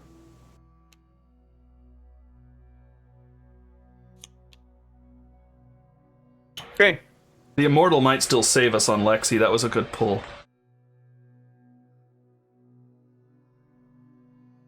If we had Surge, we could have pulled me out, you know? We would have saved it. We had the opportunity for Surge. We chose Pottery. I regret nothing. For the love juice. Yeah, Sinbad's gone. I'm going to concentrate. Okay. I'm done. Green machine. Now the question is, do we want to go insane? Maybe not. I can throw the Screaming Horns out there. I like insanity. It's likely to put us in pod, but you know the pod is not too bad. It just makes it longer fight.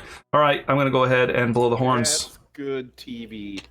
Okay, there's some insanity for you. Everybody gets one.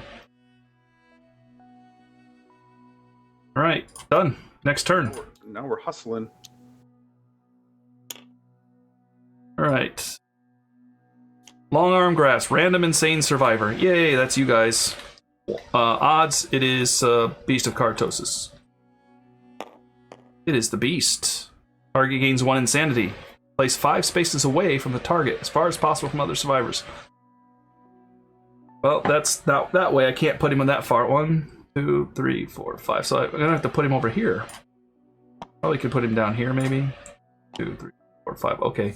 Because if I go over here, well, this way might be. Oh, that's pretty similar. This way might actually be further. Right here.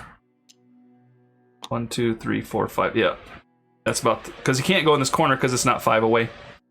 Alright. 3 attacks. 4 plus this, so 5 to hit, 4 damage, and ensnare. So 3 attacks. Two misses and one hit. Nice. And the hit will go to your legs. That's 4 damage to your legs. Can I just dodge it? Yes, you can. Then I'm just gonna dodge it. Then there is no ensnare either because he missed with everything. No after damage, so there's no damage. All right, and then he's done. Now I would say, you run up there and use your, your Caratosis to hit him. Caratosis X. No, not concentrate. I already did it. Oh, you were concentrating? Yeah, it said that last round. I'm gonna concentrate. Okay. I had no idea he was gonna be there, and I'm gonna hit him. Yeah, so you hit automatically and gain strength equal to double your red affinity. So you get 4 strength. So you hit him on a 2 now. So you automatically pull 2 cards and you hit him on a 2+. So skull is the only thing to miss with. Here we go. And you gain 6 hunt too. I get 3 insanity. Hit automatically and gain strength equal to red, then gain 6. Okay, so it says here you automatically hit, you gain strength equal to double your red affinities, then gain 6 hunt XP. Okay, so I guess then means after it's all. So you gain 6 insanity. Yeah. 3 more. He could ensnare you if you miss, but you're unlikely to miss. Go ahead and roll it. Are you going for the spine first? I gotta get my insanity first. Did I get 6 insanity? You get 3 for 1 card. 2, 3. Now, pick which one you want to hit. I'd recommend this one. I'm going for the spine. Yep. 2 to hit. It's a wound. And then the next one, you gain 3 more insanity. I gotcha. Thanks. And roll it again. 2 to wound, no crit. Another wound. I need a card, pretty please. I'm sorry, we don't have many left. That's a good one to have. Oh, our Slenderman killer, who I thought would be okay, he died on a terrible roll. So, does he still have his movement? Or does the teleportation... Let's see. You may concentrate. If you do perform Beast of Caratosis at the start of your next act, you reach... Place your survivor for this attack, you hit, and then gain. Doesn't mean you're done. It is a secret fighting art. Let me check concentrate here. I got my glossary open on the side here. It's not even here. I wonder if we can... let me type it out here. Can you attack again? You didn't really use anything. Yeah, I've never done this before. It says activate a weapon in your... Oh, so like here, it's just... you may concentrate, right? Let's read this through. If you do perform Beast of Caratosis, so we do this. You shimmer into existence, place your survivor adjacent, activate a weapon in your gear grid and attack. So you did use it in activate, because that's a key word, right? Sure. So you did activate a weapon, but you're asking then if you can move, right? Yeah, that's my question. So it doesn't say anything about not moving, right?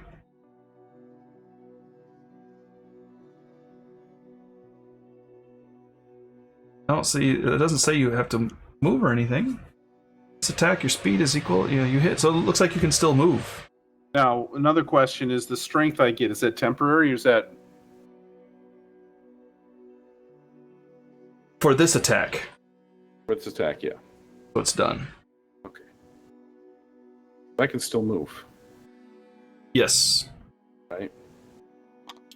So I can get pretty darn close to green in case, back. Yeah. That's fine. I think that was a good call. If you have a place that you want me to go, that's... Maybe here. I don't know if you wanted to meet up somewhere around this area here. Oh, that's okay. Yeah, we can meet up. Go wherever you are, because I'll be able to get close to you. Then let's do this and get closer to the middle. You can also cat eye circle it and see if there's any. We only got 2 cards Now an left. Activation. I have to use my weapon. Huh? I have to do this first. This is true. Lexi. Right, but I have to move him first. Yeah, so go ahead and move him. Done. Lexi's turn. And a cat eye. Show me a good. We're gonna see a trap come up here really soon too. We're really down to the bottom. Death blow. The death blow is what we need later, not now. So Oh, that has to go on the bottom, and it doesn't have a crit, so it has to be a wound. Okay, so that doesn't matter. So we can't critical hit it. Slenderman gains a -1 damage if we crit that tentacles, but he doesn't have much left. There's that pale forearms again. No.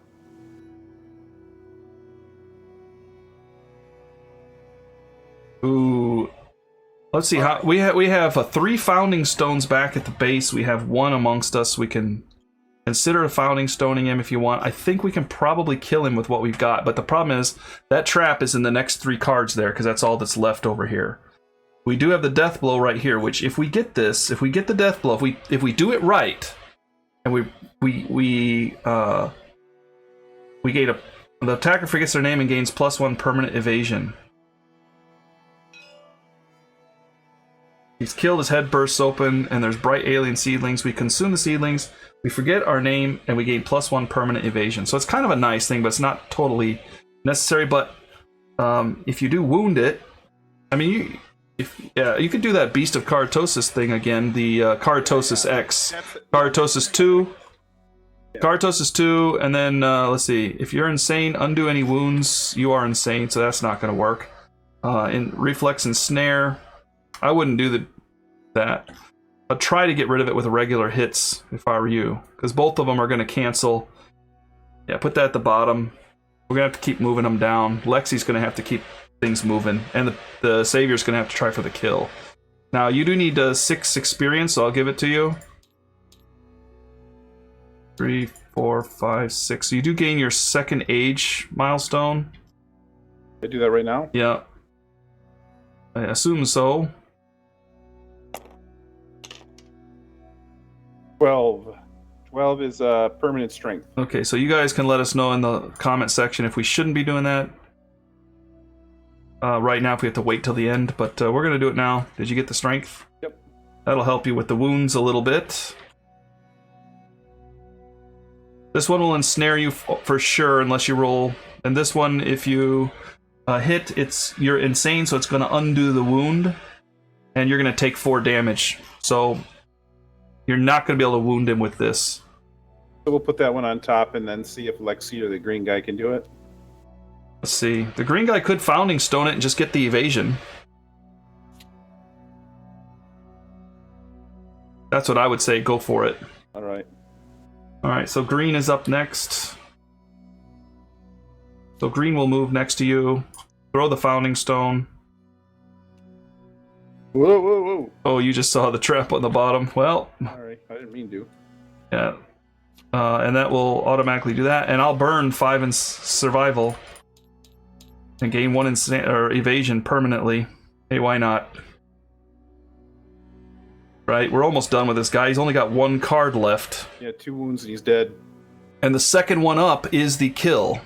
But the next one is the ensnare. So if you can get up there and you can hit twice, one's going to ensnare you and the other's going to be the kill shot. So that's that. So anyway, all right. Next turn. Pass the token. Let's see what he does, though. He's his only card, so hopefully it's nothing bad. Lost in memory. Oh, no. Place him at the center. Oh, no. Every survivor without blotted out gets put in the different corners. Plus 1 sanity. Yeah.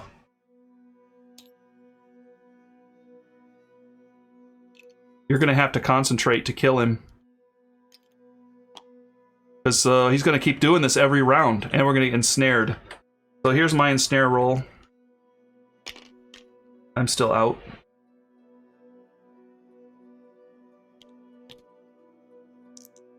You don't have to select it. You can just highlight it and hit R. You're out. This He one doesn't have a chance. He's got 11. you can roll a 10 and still be your lantern and still be out. So you're going in. Okay. We're gonna stay in the corner of the board here. There's nothing we can do about it. He's going to keep putting us in the corner every single round. Yeah.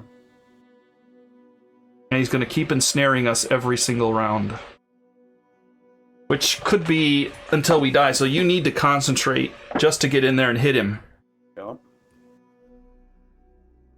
And then you're going to get 2 hits, and then one's going to go to that lost memory. And then the only thing he has left is the basic action. So I would say the way to do this, unfortunately, is you go and you're going to get 2 hits on him automatically, you know, with the concentrate. You're going to flip over those 2 cards, and you're going to have to go for the death blow first to get rid of this one. And then the other, because the other one would ensnare you, I think. But I mean, you might be okay coming out. You might be okay. He's gonna cat eye first. Maybe we can get a better swap it around. Okay, yeah, let's do that. He's ready? Yeah, we're up again. So you need to roll. Just don't die. Don't die in there, because we just found out how painful that is. 9 is a bleed and a dark water. I got your bleed. I got your dark water. I think we're a lot out of dark water, actually. I have 2 of them myself. No, I mean, this is the last one. Oh. All right. All right. So then, Unname's gonna go and concentrate. And you're out, by the way. I'm out. Yeah. 9 pulls you out. So you can start concentrating. You're reset to 0. I'll get you there. Oh. So, yeah, concentrate to kill. Lexi. If I move the UI, does it move it on your screen too? No. Moving it? No. That's for you. Huh. That's for you. Okay. All right. At any rate, he's not going to move because, hey, he's not going to move, but he's concentrating, so he's done. Lexi needs to cat eye. Oh. So this one, yeah, you cancel all hits if he's placed in the center, but that won't, so that's okay. But he couldn't snare you, but it's not going to do anything. The next one is ignore this reaction of attacking with fist and tooth, otherwise something unseen swallows your weapon, which is bad. So I would say this one and then this one. Is that thing going to eat the Founding Stone? What Founding Stone? Are you going to try to Founding Stone him? We still have a Founding Stone in case we get desperate. We're not desperate. Listen, you're going to appear next to him. You get 2 automatic hits. Right. 2 to kill, or 2 hits, 2 to wound. This card is your first attack. He's going to reflex try to ensnare you. It's not going to work. He's already at the center of the board, so nothing happens. He stays right there. Okay? Mm-hmm. Next one, this one. You go for the death blow. You kill him, he's dead. Okay. Because he's only got 1 card and basic action left. So, then... death blow second. Yeah, you get 2 automatic hits next round. You just don't want to roll a 1, because he's going to give us an insanity. That was Lexi. Yep. And then nothing I can do. I guess I can get rid of a bleed, yeah. Alright. Passing the token, you're up again. So he's going to give us an insanity. Check and check. And then we are ensnared, so here goes green. Green is out. That landed on a skull and bounced. That's that bounce on there. You are in. Oh, bye-bye, Lexi.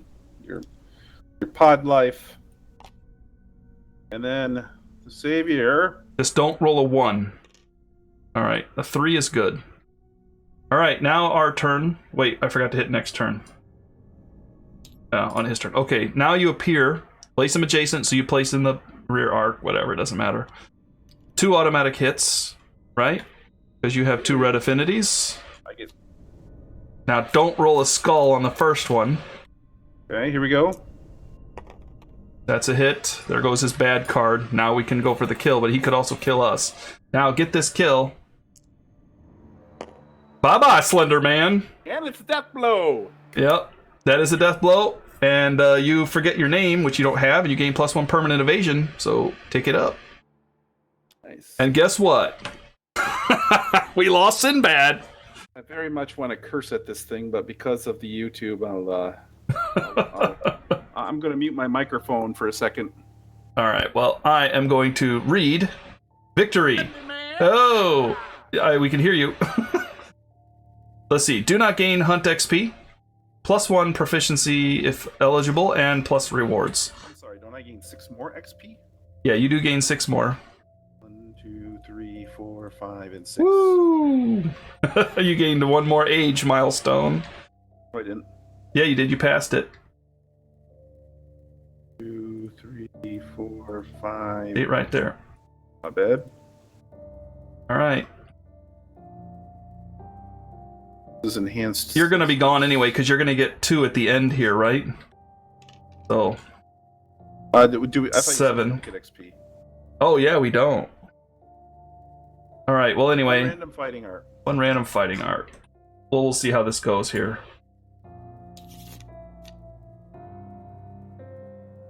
Unconscious fighter. It takes 7 bleed to kill. You could have used that before, but we're okay. Yeah. All right, and we all gain a weapon proficiency if eligible. I don't. You do. You gain a bow proficiency here and an axe. Did you wound with the bow, though? No, I don't think I... I don't think yes, I did. Yes, I did. Remember, because we cleaned it off for your tank to attack that one time. Did you hit, though? Did you wound? Yeah. Okay.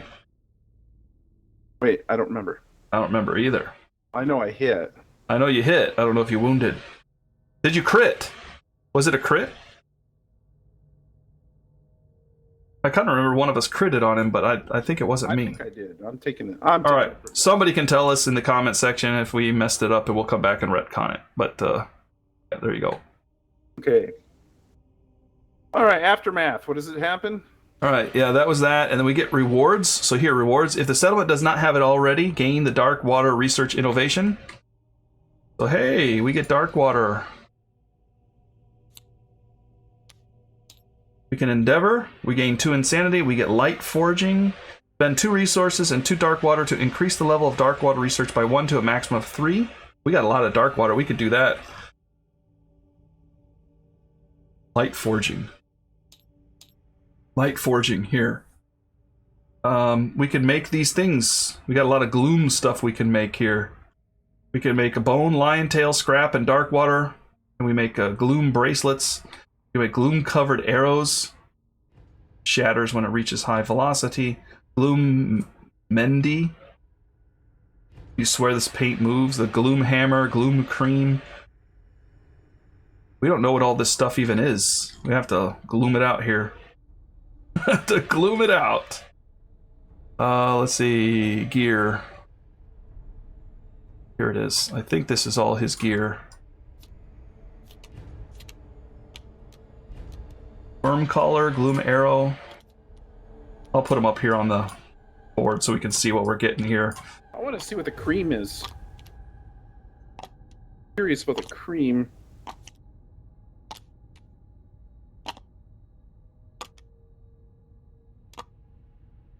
Gloom Cream. I have to link it up. When you depart, gain -3 Hunt XP, -1 Understanding. If you have no Understanding, die instantly. Ooh, we can like back off if we have to. Whoops. Need to move these down. I'm going to put them down here for now. Right now we can make... yeah.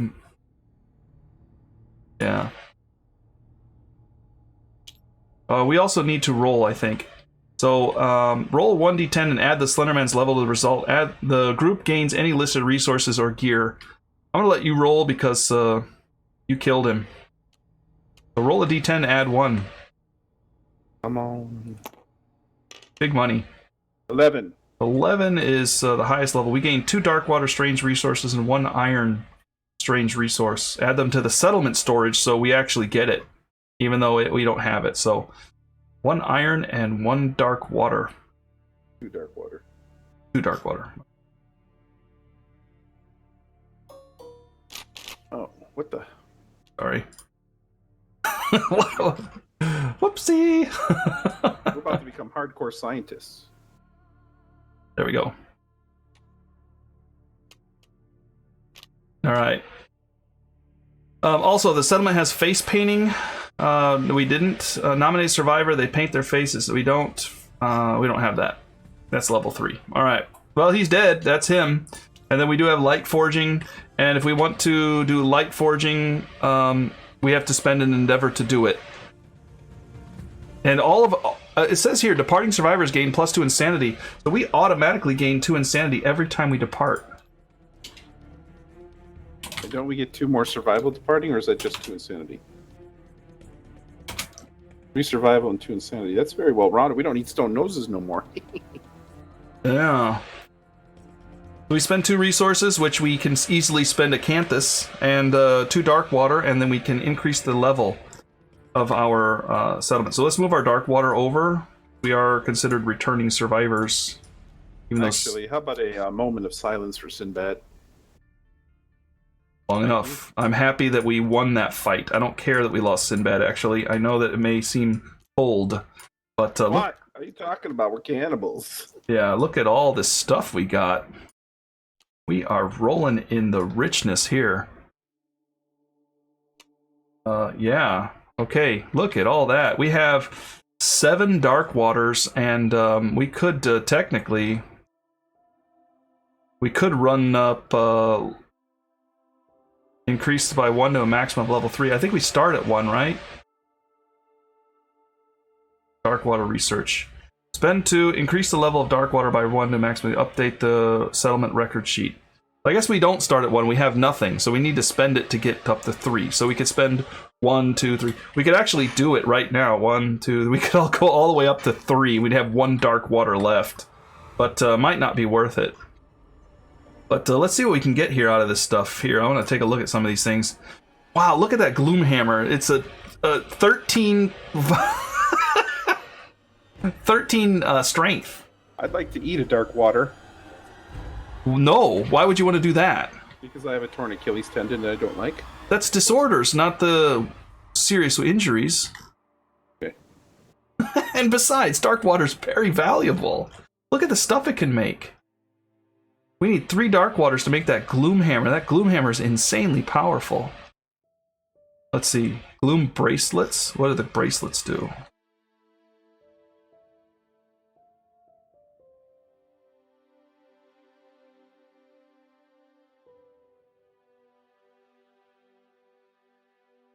Look at the gloom-covered arrow. Oh, man.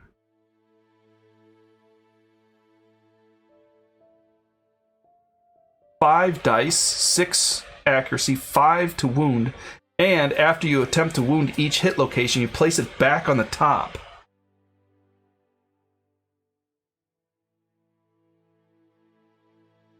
That's like the arrow that killed Smog. You know what I mean? Jeez.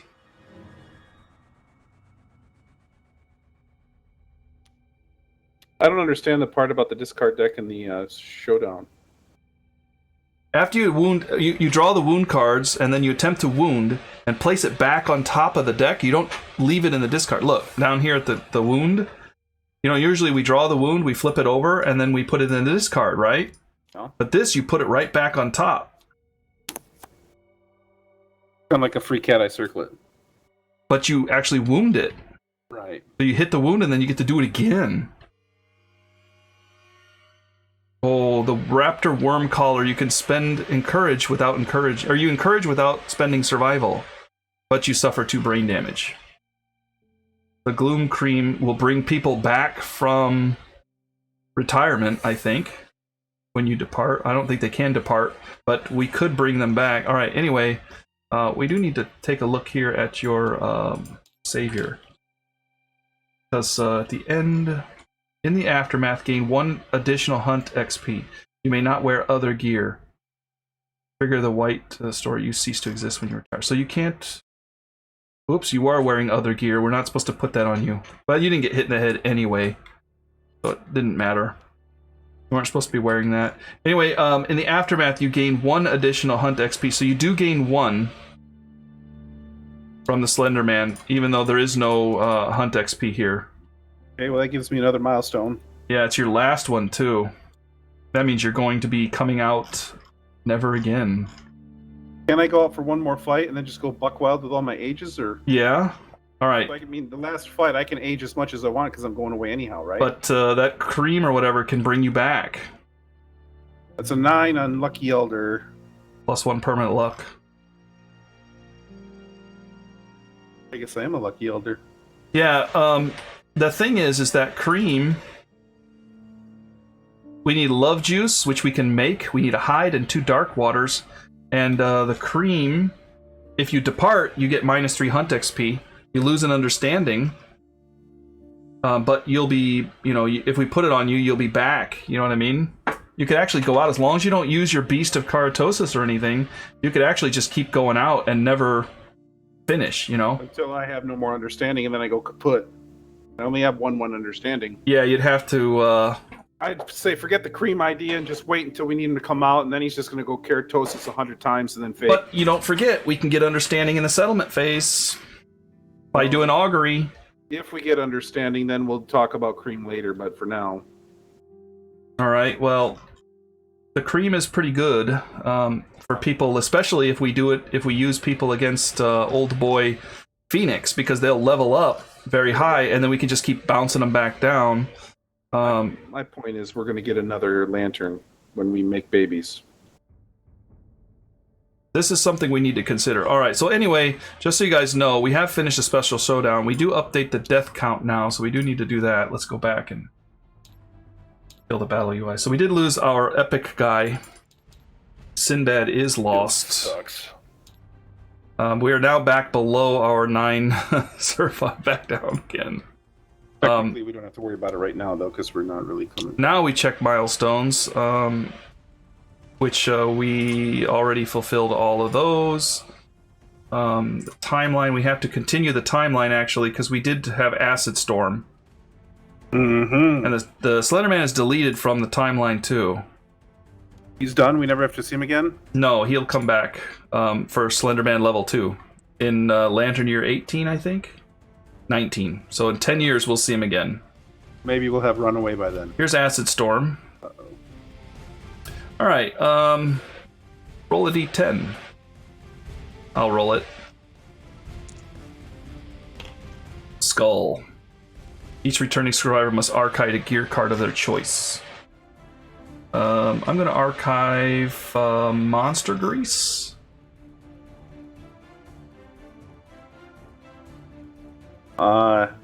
Savior chooses to archive Acanthus, and Lexia chooses to archive Acanthus. Okay, yeah, that's a good call. Delete it. Okay. Good. That's... Alright, we have lingering effects. We get +2 to those art endeavors, if you remember. And we can also do nothing else. Okay.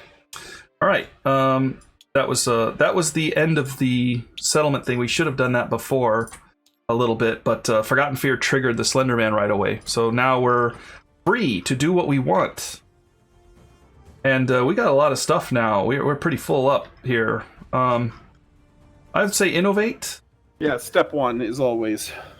So we want to toss a shank bone, a hide, and an organ. I don't see any other bones. Oh, the skull. We're going to get rid of the skull. And hang on, this organ maybe we want to keep. No, it's just a regular organ. Okay. So, they're gone. And here we go. Runaway. Runaway or Surge, that's what we're looking for. 1, 2. I'll shuffle this just in case. I didn't shuffle it. Runaway and Surge. Runaway and Surge, that's what we're looking for. Partnership. Bloodletting. Not bad. Face painting. Nightmare training. Not bad. Nothing great. Partner is, you may only... Yeah, that was the one that we thought was kind of weak.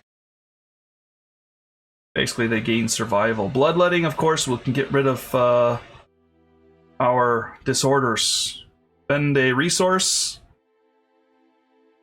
Spend 1 resource and gain +1 survival. Lose all, or gain an understanding. There's your understanding right there. Lose a survival.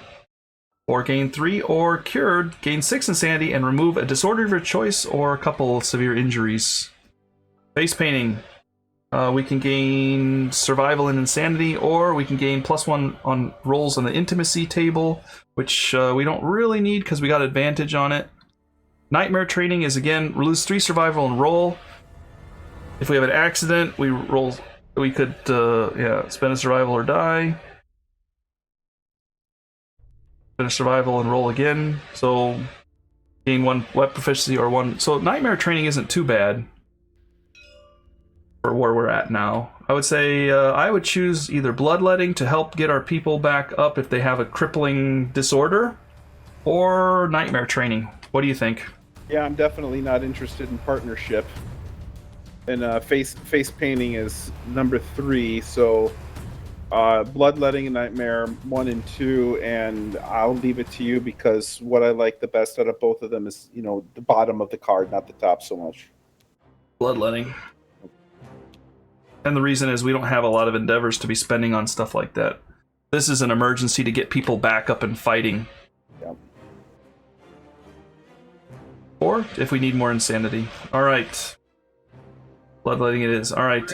We're going to have plenty of endeavors after we burn these 2 love juices.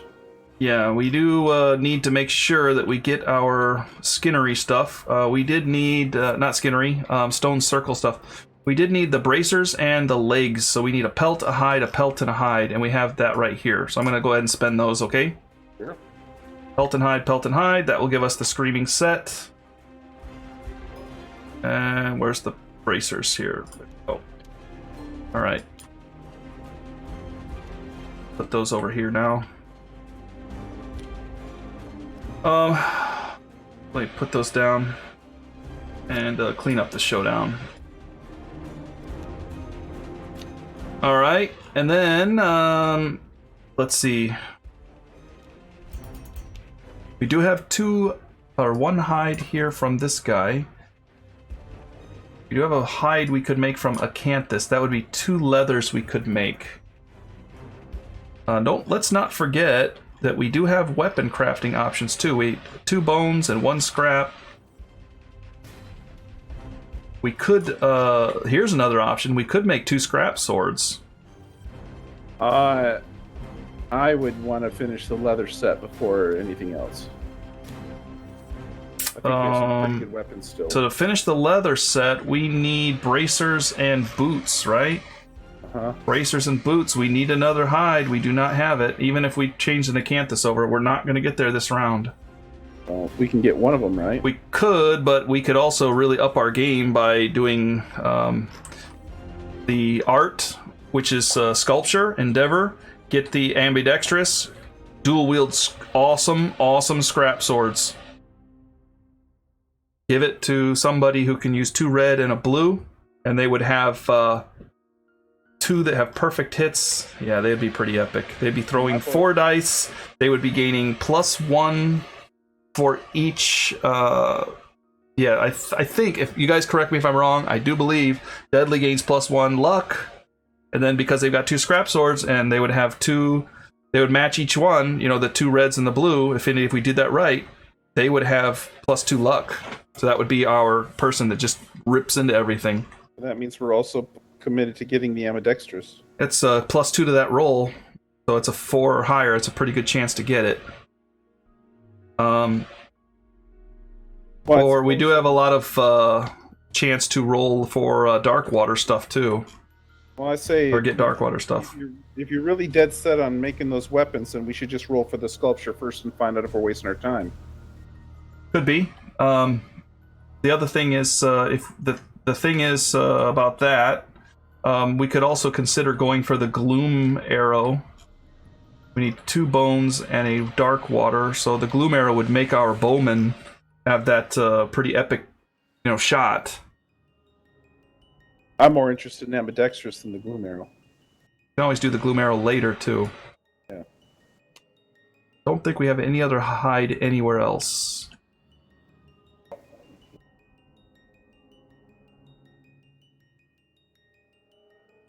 Let's break this down to what we absolutely must do, right? First of all, we must not forget that Corndog did come back. So he gets an automatic, if we spend it, he gets an matchmaking. Okay? Yeah, that's definitely getting done. So that's matchmaking right there. All right, so we're rolling on the intimacy table. We need to pick 2 people. Well, hang on a minute. Which one of my people can't go on the hunt? They're going to take part in this. Your savior. Savior can't go out on the hunt? Yeah.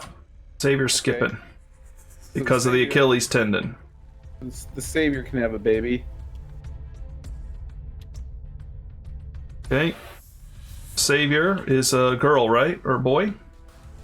Boy. So we do need a girl. So you're rolling your savior, and I'm rolling with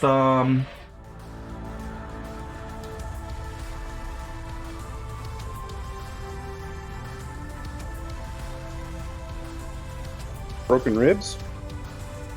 yeah, maybe that's a good call. Broken Ribs does have that extra evasion, but I'll go ahead and Broken Ribs it. Because that's probably the best call. Alright, here I go. Broken Ribs is going to roll a baby here.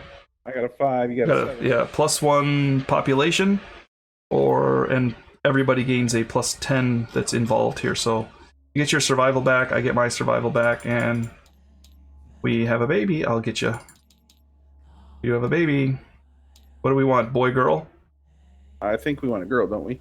Okay. Save your mom. Plus, oh, Broken Ribs is a boy. Save your dad. Oh, Savior's dad, right? Okay, yeah, Savior. I got confused there. And we're gonna say question mark because we don't know.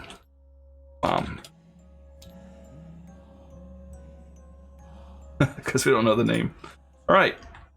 Now we have 2 left. Now the thing is we can burn an organ and do it again, but we are going to lose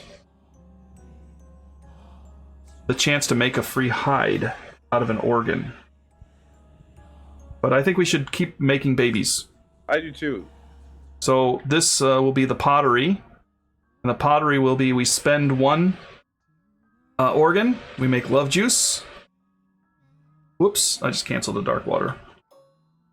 Okay, we made love juice, but the other thing is love juice is the gloom cream, but I think we have to endeavor to do that. Yeah, so we're not going to get there this time. All right, so that's love juice, so we're going to do it again, same people. Worked the last time. Lantern. That's twins. That's twins. Twinsies. But what I tell you, we're gonna get lanterns, so I'm send the savior out and have him go buck wild. And okay, two boys this time. I agree. Okay, now we're up to 12. Hey, we've seen the boys Tomax and Zaymon. Anybody in the chat know what that is? You get bonus points. I know. I'm not gonna say anything. G. I wonder who that is. So we got 1 endeavor left. Sounds like we're rolling for the well, ambidextrous. That's either hide, a free hide, or the ambidextrous. I would say if we go out, let's prepare our departure here a little bit. I lost somebody here, but we are taking Corn Dog. So she's got broken ribs. I'm packing her up. Corn Dog was in the slot before.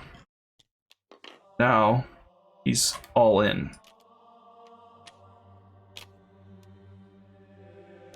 And I want to bring out flower addiction. okay. Because we are going after the Flower Knight then.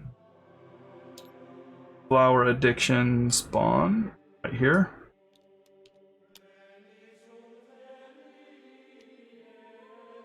Got that vine there. That gives you +1 luck, so we got to give you a token. I'm gonna heal and rest everybody. I guess we don't need to give you a token. You're going to have it permanently, so we'll just drop it on your character. Or can we drop it on the... You know what? We might be able to drop it on the card. I don't know if it's going to stay, though. Did that give you luck? Let me see. Battle UI. No, that didn't. That's okay. We'll put it down here in permanent.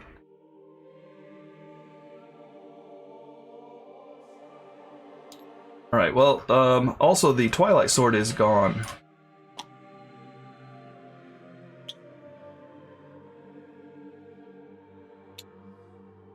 Because it is, well, it does come back. It is other. I guess I have to think about if I have to give it to somebody else if I die, right? No, that's if I depart. So I guess it's just slow, cumbersome, cursed. Cursed means I think I cannot give it to anybody else. Oh, it's archived. Gone. It'll come back. Yeah, we'll get it again. He's coming back to try to fight Sinbad, and Sinbad's dead. Sorry, buddy. Okay, corn dog, and I need a new tank then, right? Looks like. We need a new tank. Who's got evasion? Everybody's dead up there. Oh, let's see. Corn dog Joe is there. Corn dog Joe has the monster grease evasion, I think, or maybe not. Maybe he has automatic evasion. I would hate to put him as the tank though. He's going with the spear. You got flower addiction. Lexi is there with you. You got that copralia, blah blah blah. Broken Ribs has evasion, and that's it. Guess we bring out a noob. Yeah. Fine, it's a Flower Knight's not Nemesis. They got good armor. You can give them the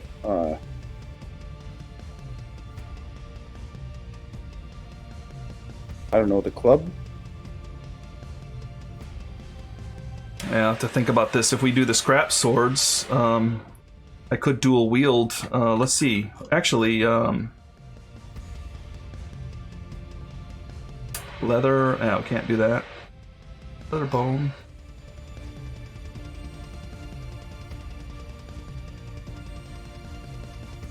Yeah, we're gonna have to go for ambidextrous, I think. We want. The tank? Let's see. Actually, you know what? Let's. No, not necessarily. Let's think about this just for a second. If we do, like you said, and spend the endeavor, we will get the 2 leather, so that next turn we don't necessarily have to spend it, but it would be more ideal to spend it when we have 3 leather, because then we can make the round leather shield too. 3 hide. We don't have 3 hide, so it's not as good to do. I would say let's make the roll for the ambidextrous. This is the opportune time to try to get it, and let's go for scrap sword. So Who's going to get the ambidextrous? Flower Child has 1 courage, and I don't know why you have the 1 luck because of this first. Oops, we were supposed to add the worm virus to the timeline next year. Oh, if you die, okay. You don't need the axe. No, I was thinking the tank might want that. Not bad for the tank. The bow is not so good necessarily. I'm almost to what do you call it with the bow, so I don't want to give that up. I can't do it with corn dog. So it's if you want to go dual swords, you can. Okay. With that person, I think that's not a bad call. So give the axe to the tank, yeah. And then you're gonna roll. We're gonna throw this endeavor out, and you're rolling on the sculpture. You need to roll a 4+, because it gives a +2. Let me make sure here. We had the Elder Council too. We lost our endeavors. Okay. Actually, we do have a couple people with +1 permanent accuracy. I might take one of those instead to see. Anyway, you get +2 in art endeavors, and this is an art endeavor. It's art at the top there. So you get a roll of 4. Just don't roll a 1, 2, or 3. Hey. Boom! That's exactly what we wanted. So then, we're going to make 2 scrap swords, 2 bones, and a scrap. So that's 4 bones. And we're going to have to spend our good stuff to do that. 4 bones and 1 scrap, right? Yep. And the 2 scrap. And that will get you 2 scrap swords. Now we have another problem. Okay, so the problem here is you need 2 reds. Okay, so you have 1 red right here. Okay, shouldn't be hard to put together a blue, but you need 1 more red. You have to do something to get a red. If you don't get the deadly. And you get 2 deadly, that's pretty powerful. We got 3 organs. Yeah? Make me a red charm. Bada boom, bada bing. Okay, that may be an extreme solution. Why not a monster tooth necklace instead? I don't know. You said... Let's put your bandages out.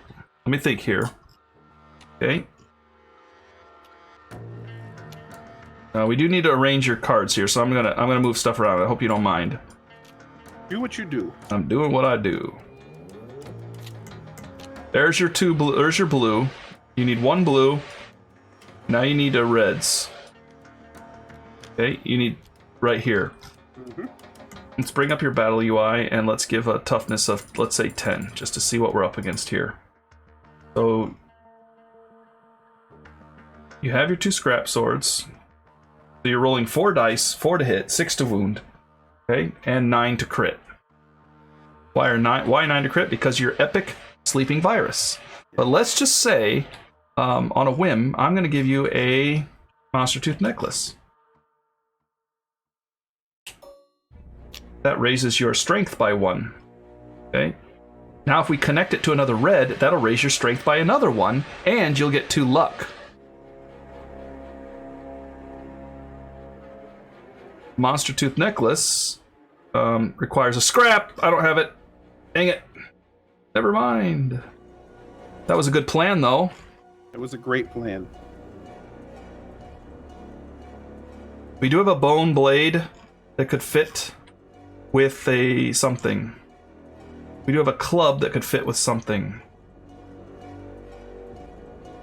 We do have an axe that could fit with something.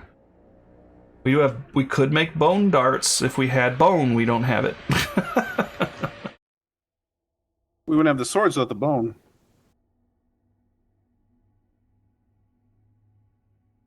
Bone darts. We don't have bone. Yeah, that's what we're saying here. We need to figure this out. You may be right. We may have to make the well, the red charm only gives you 1. You have 1, so you only need 1, right? That's correct.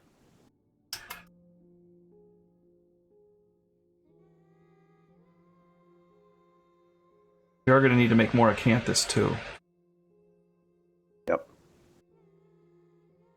Something on the side. And the reason why the charm is nice is because then I have space for an acanthus.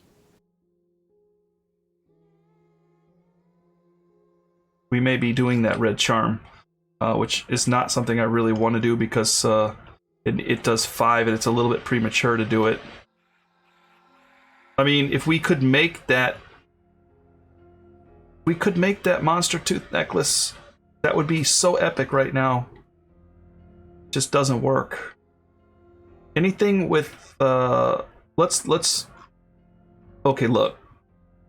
Without doing a single thing, we got it right there, okay? Yeah.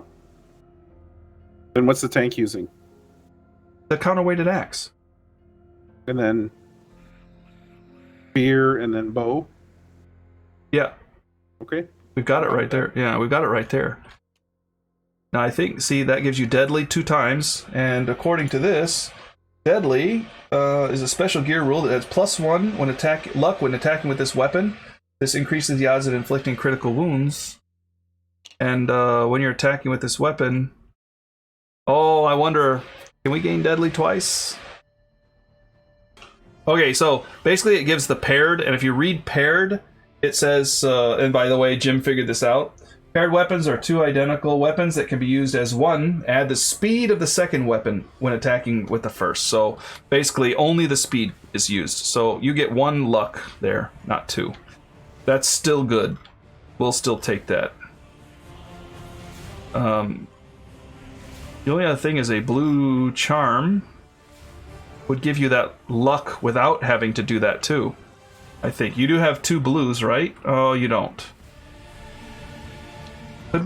Could we work out blue somehow here? Yes, we could. There you go. Let's get rid of this. And then we spend 1 organ and we build you a lucky charm. So we're punting the red? You have a red right here. I need 2 of them, don't I? Yeah, you could get it. You can get the lucky here, or you can get it off a lucky charm too. If we do it that way, we use up one of our weapons, and here, look, we can build a lucky charm and do these 2, okay? And you'll get 1 plus 1 luck, or you can get a lucky charm and use 1 slot, and you'll still get the same effect. I'm still confused. I thought we needed 2 red. Okay, let me look at this a little differently here. Move this here, move the blue charm here.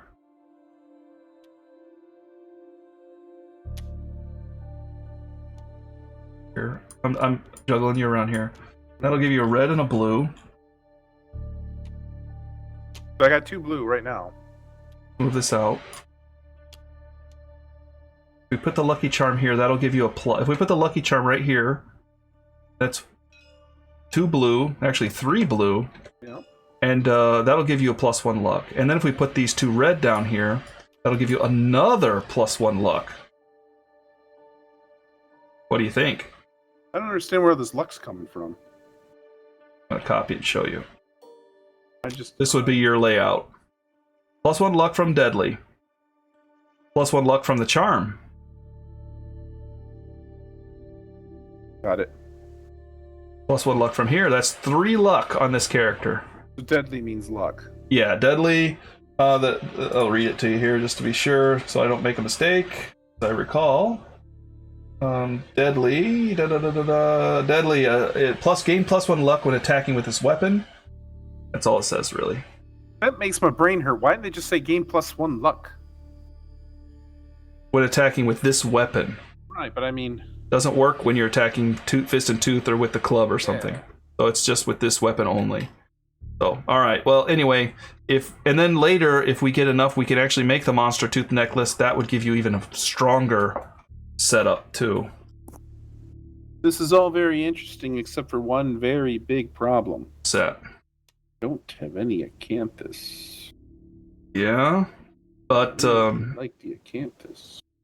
Do we like cards and crits, or do we like the acanthus on the character that basically has no stats to them, except for this sleeping virus thing?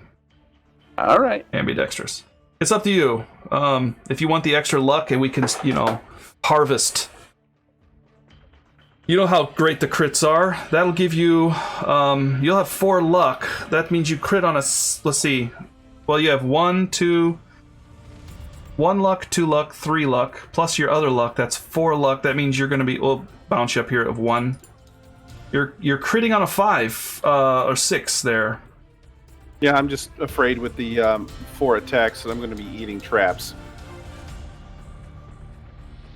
Your accuracy is, let's see. Right now it says 5. I don't know. Yeah, 5. That's against a... Yeah.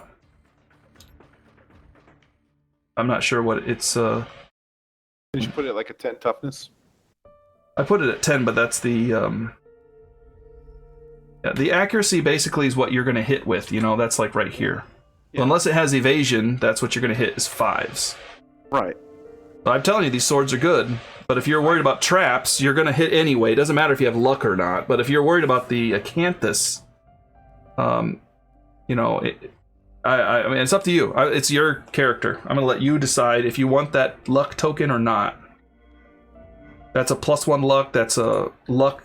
Right now, you're critting or hitting on a... Let's see. I'm going to get your luck token here. That's 8. And you've got...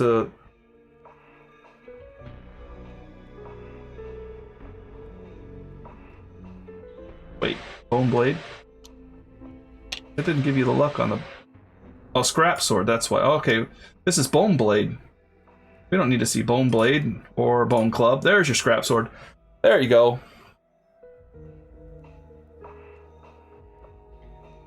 Why was I saying you get 3 luck? You get 1 here, 1 here. one here, right? That's 3 luck. So that you'd be a 7, then a 7. Yeah. I'm reading that right. 7. Not 6. I was confusing that deadly again. It's either an 8 or a 7. Acanthus and an 8. You want to go with Acanthus and an 8? I mean, it's safer. Yeah, let's play conservative for a moment and see how the hits play out and all the traps. And Okay.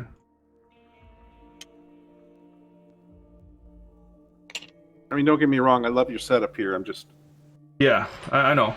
Of course you do. Because it's awesome. Alright. I mean, once again, if we got that charm... I do have the charm right now. I could have the Acanthus and the luck. Because I wouldn't need 2 weapons. I do have a charm. Right here. No, that red charm. Oh. But it costs 3 organs. 3 organs, and then I would need to spend an extra organ for... spend an extra organ for the luck. You know, that might be a good call. Because then you would get the charm. And the Acanthus.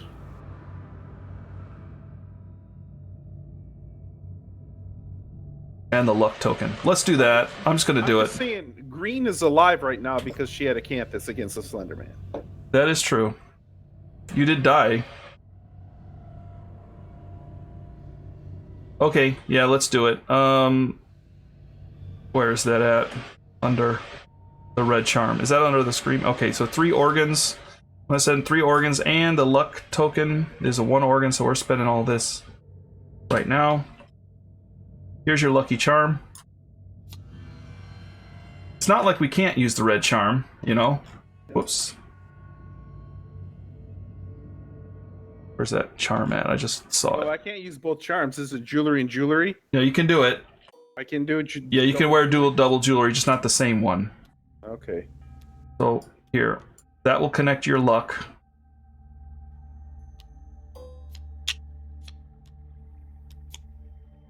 And that will give you the luck there, and then you're good to go. And then we don't need the bone blade. That makes me feel better. Or you can give the bone blade to the oh, she's got the club. Never mind. Yep, and the sickle, we do have sickle. Did Lexi already went into this place too, right? Yeah, I'm pretty sure Lexi's got a blue affinity already.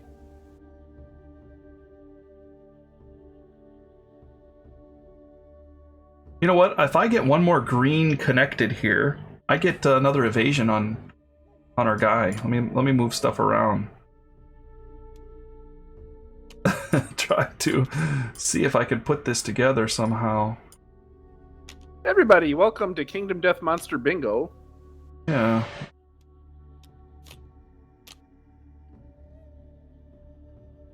There's a green.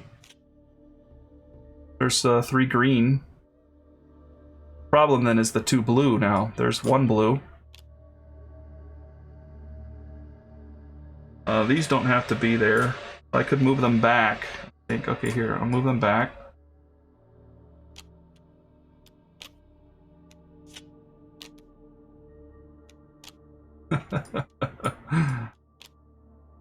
One, 2, 3. There's my extra evasion.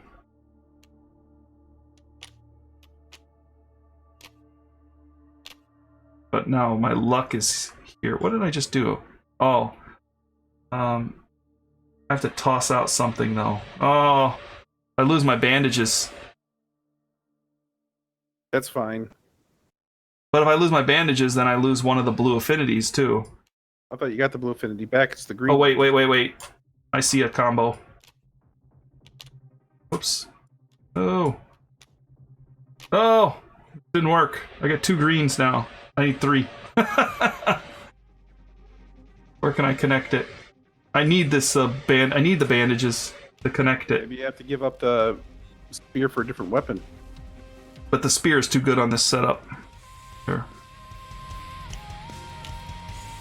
That gives me a +1 evasion. I lose the lucky charm though. So you're gonna have to give up offense for defense then.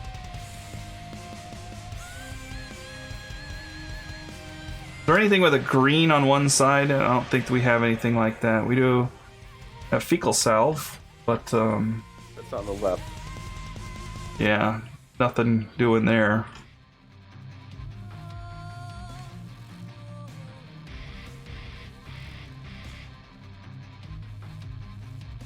I don't really see. I either take the luck or I take the evasion. Yeah, that's what I'm saying. You're gonna have to trade offense for defense. Well, this guy will definitely trade offense for defense, so we gotta keep him alive.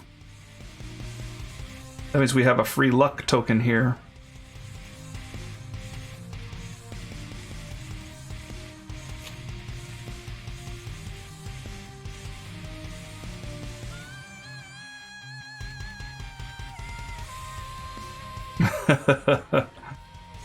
Lexi's taking a Canthus, so that's not happening.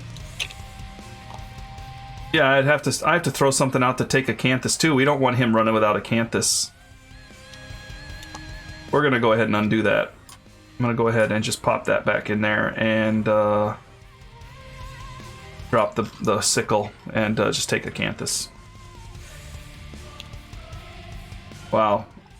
I'm not going after the whatchamacallit this time anyhow, so it's no big deal. So everybody needs a Canthus. Does anybody have any slots open for... I could drop bandages. Lexi's got bandages, so in case it becomes a thing, at least one person has them. Alright, I'll take the sickle on our tank. The tank can roll it. This is why I like Fist and Tooth the best. I don't think you need this endeavor there. Yeah, Fist and Tooth is not a bad call. Alright. The reason why I like Fist and Tooth the best is because then you get one more slot to open up for stuff. But it's been rude to me, this, I guess, settlement, for lack of a better word. Alright, I think we're good there. Alright, we're out of everything else, so the only thing we have left is some hide and an organ. Okay, I think we're pretty much out of stuff. The only thing I would say is all this dark water is... Do we have to burn endeavors to dry out the acanthus? No. Then I think we should do a couple of those. Yeah.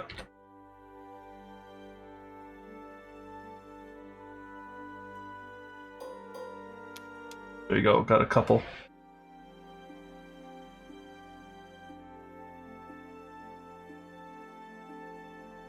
I may not take this person because this person doesn't have the accuracy. I think I'm going to pack them up. I'm going to try to take somebody. We have somebody with accuracy, don't we? I remember we gave him accuracy. That was this one, I think, that had it. Let's see. So there's somebody's got like one of everything? There it is. Broken Ribs got accuracy. There was one more that had accuracy, too. That's you, I think, the flower addiction. That was you. You took the accuracy there. You want flower addiction? No. I want Lexi. No. Take Lexi then. I was kidding. I'm just going to go ahead and take... Oh, this person has a couple courage. But if they get the courage in the settlement phase, they get the matchmaker. Yeah. So we're going to leave them out. And then, let's see... Yeah, I think I'm just going to go ahead and take one I was going to take before. There we go. Yeah, it's fine. Alright. We are preparing departing survivors. We're going to have to hold on to that dark water and hope that we can use it next time. The only other thing is to eat that sword beetle and hope we get a +1 strength. I was looking at it. But you don't want to do that with... You don't want to put... I mean, I could eat it. Yeah. I wasn't saying my character, I was just saying I was looking at it. Question is, do we want to take a chance and do it? We could die. This is just a newbie who's got nothing, right? Yeah, but we do need... The more people we get, the more chance we have of getting better endeavors. If we get 8 more people, we get another endeavor every time we come back. Well, we have how many right now? 11 or 12? 12. Eat it. I think the strength is worth the risk. Oh, yeah. Alright, I will eat the sword beetle. It's not so much that you're going to... Red. 6. 6 was... Are you sure about that? Double check, but I think it's just that it was yucky. I thought 6 plus was the sword beetle there. I thought it was 7, so... 6, I got it. Hey! Muzzle muzzle! Thank you very much. It was a good call. It was a risky call, but it was worth it. We got the strength. The tank is hitting a little harder now. And if I can connect that axe, though, you know, that's the other thing. I didn't connect the axe yet. Need a red on the bottom. Where would that be? Strength? Huh? Did you give your strength? Yeah, yeah. I just need a red on the bottom, but I don't think there is anything with red on the bottom. Darts, nope. Dagger, nope. Red on the bottom. What's got red on the bottom? White lion stuff. Oh, that's a hard thing to connect. What did you have that connected to? Skull helm? Red on the bottom? Oh, you had it connected to your leather helmet. Yeah. Yeah. Yeah, usually the headgear's got the red on the bottom, like this skull helm here. Yeah. Or that leather mask. Yep. Well, I'm not going to get the perfect hits this time around. There's no other way around that. It's actually a little strange that the rawhide headband's got a blue on the bottom instead of a red, in my opinion. Yeah, well, it is what it is. Later, when you get this set filled out, you're going to have a problem with arms and legs here. We're going to have to work that mess out. I thought leather was going to go to the tank. Yeah, but you're going to have the rawhide set float over to you maybe or somewhere, so we'll have to figure that one out. Somebody's going to get the rawhide set. It's going to be messed up. I think that should go to the archer. Oh, because the survival get the survival back. That might be a good call. We do need to worry about the unarmored person here. They're a little bit unarmored, but... Well, they're going to be switching with this person here. So that's a problem. Alright, well, that's all we've got for that, I think. We do have this dormant twilight cloak we could fit in if anybody wants to try to wear it. I just don't have any slots for it, unless I want to drop the bone sickle, but I'd rather take the bone sickle and try to get acanthus. Because if we're not going to the antelope, I want to try to get acanthus as much as I can. The good news is the gloves, I think it does, allows us to put acanthus down too. So we are going to get some acanthus to keep our acanthus plan going. The only thing is you might drop the bone club, but then you get 6 head. But I think you need the bone club. I'd say keep it. You're okay. We're good. Yeah. Alright. I think we're good to go, right? I do. Alright. Did we heal and rest everybody? I did. Okay, thank you very much. And then we are departing, and... Oh, I keep grabbing the wrong thing here. And we are ending the settlement phase, everybody. Alright. Got a newbie coming out. Corndog Joe is coming for the matchmaking and the tinker ability. Everybody gets red fist on arrival. We need to remember that, so...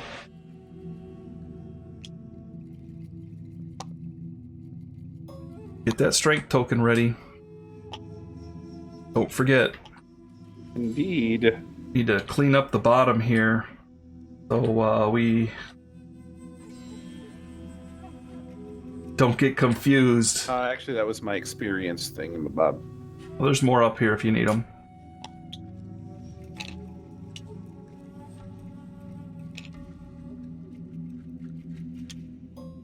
Alright, so we are going to have the red fist going for us, which is good. I do have that rageaholic, so severe injury, I suffer frenzy brain trauma, so I go crazy. Which means I no longer get to spend survival. It's kind of a risk. I lose flower addiction after departure, but I still get wigged out by bugs. Yeah. You love your bugs. That's one way of putting it. Alright. Any last words? I think we're pretty much done here. We'll clean up the showdown. Hunt, clean up. We are going to hunt the Flower Knight. Level 1. He's past the forest gate. And by the way, if we go past on herb gathering, if we go past the darkness, which is here, If we've passed the overwhelming darkness space on the hunt board, we add +10 to our final score. Ooh, do it. So we're going to put that after. There, then. We might need it for the path, too. Also, we're going to be walking the path of the insane, I think, if we do. Some of us will walk the path of courage, but mostly the path of the insane. The path of the insane is more risky than the path of the doomed, I think. 1 to 3 is we're dead. Oh, spend all your survival at least 1 to shake yourself from this delusion. Oh, it's not so bad, because once we get past it, we'll get to herb gathering. Oh, wait, no, this is overwhelming darkness. We have a totally different thing. Yeah, something totally different. Yeah, so we're going to have to open that gate. You remember that? Nope, but we'll find out. Yeah, all right. All right, last words. Ladies and gentlemen, we finally beat the Slender Man. You know what that means? The world's coming to an end, so stock up on canned goods and bottled water. Sinbad didn't see the end of that fight. He was going in, he was way too confident, and that'll teach you in Kingdom Death. Don't be too confident. 90% is a decent chance. Yeah, and he blew 2 rolls there. He had a, what was it, a 1 insanity? He rolled a 1, I think he went in, or 1 or 2, and he went in, and then he had a 1 again, and he died. That's payback for the kill shot on the antelope. He did get 3 big hits on the Slenderman, though. He was feeling good about it, and then the Slenderman decided to teach him a lesson. So, all right. You guys have a good one. Thanks for joining for this long, drawn-out fight and our long discussion of what to do with all those resources we had. But I think it was worth it. All right. Catch you next time. Peace out.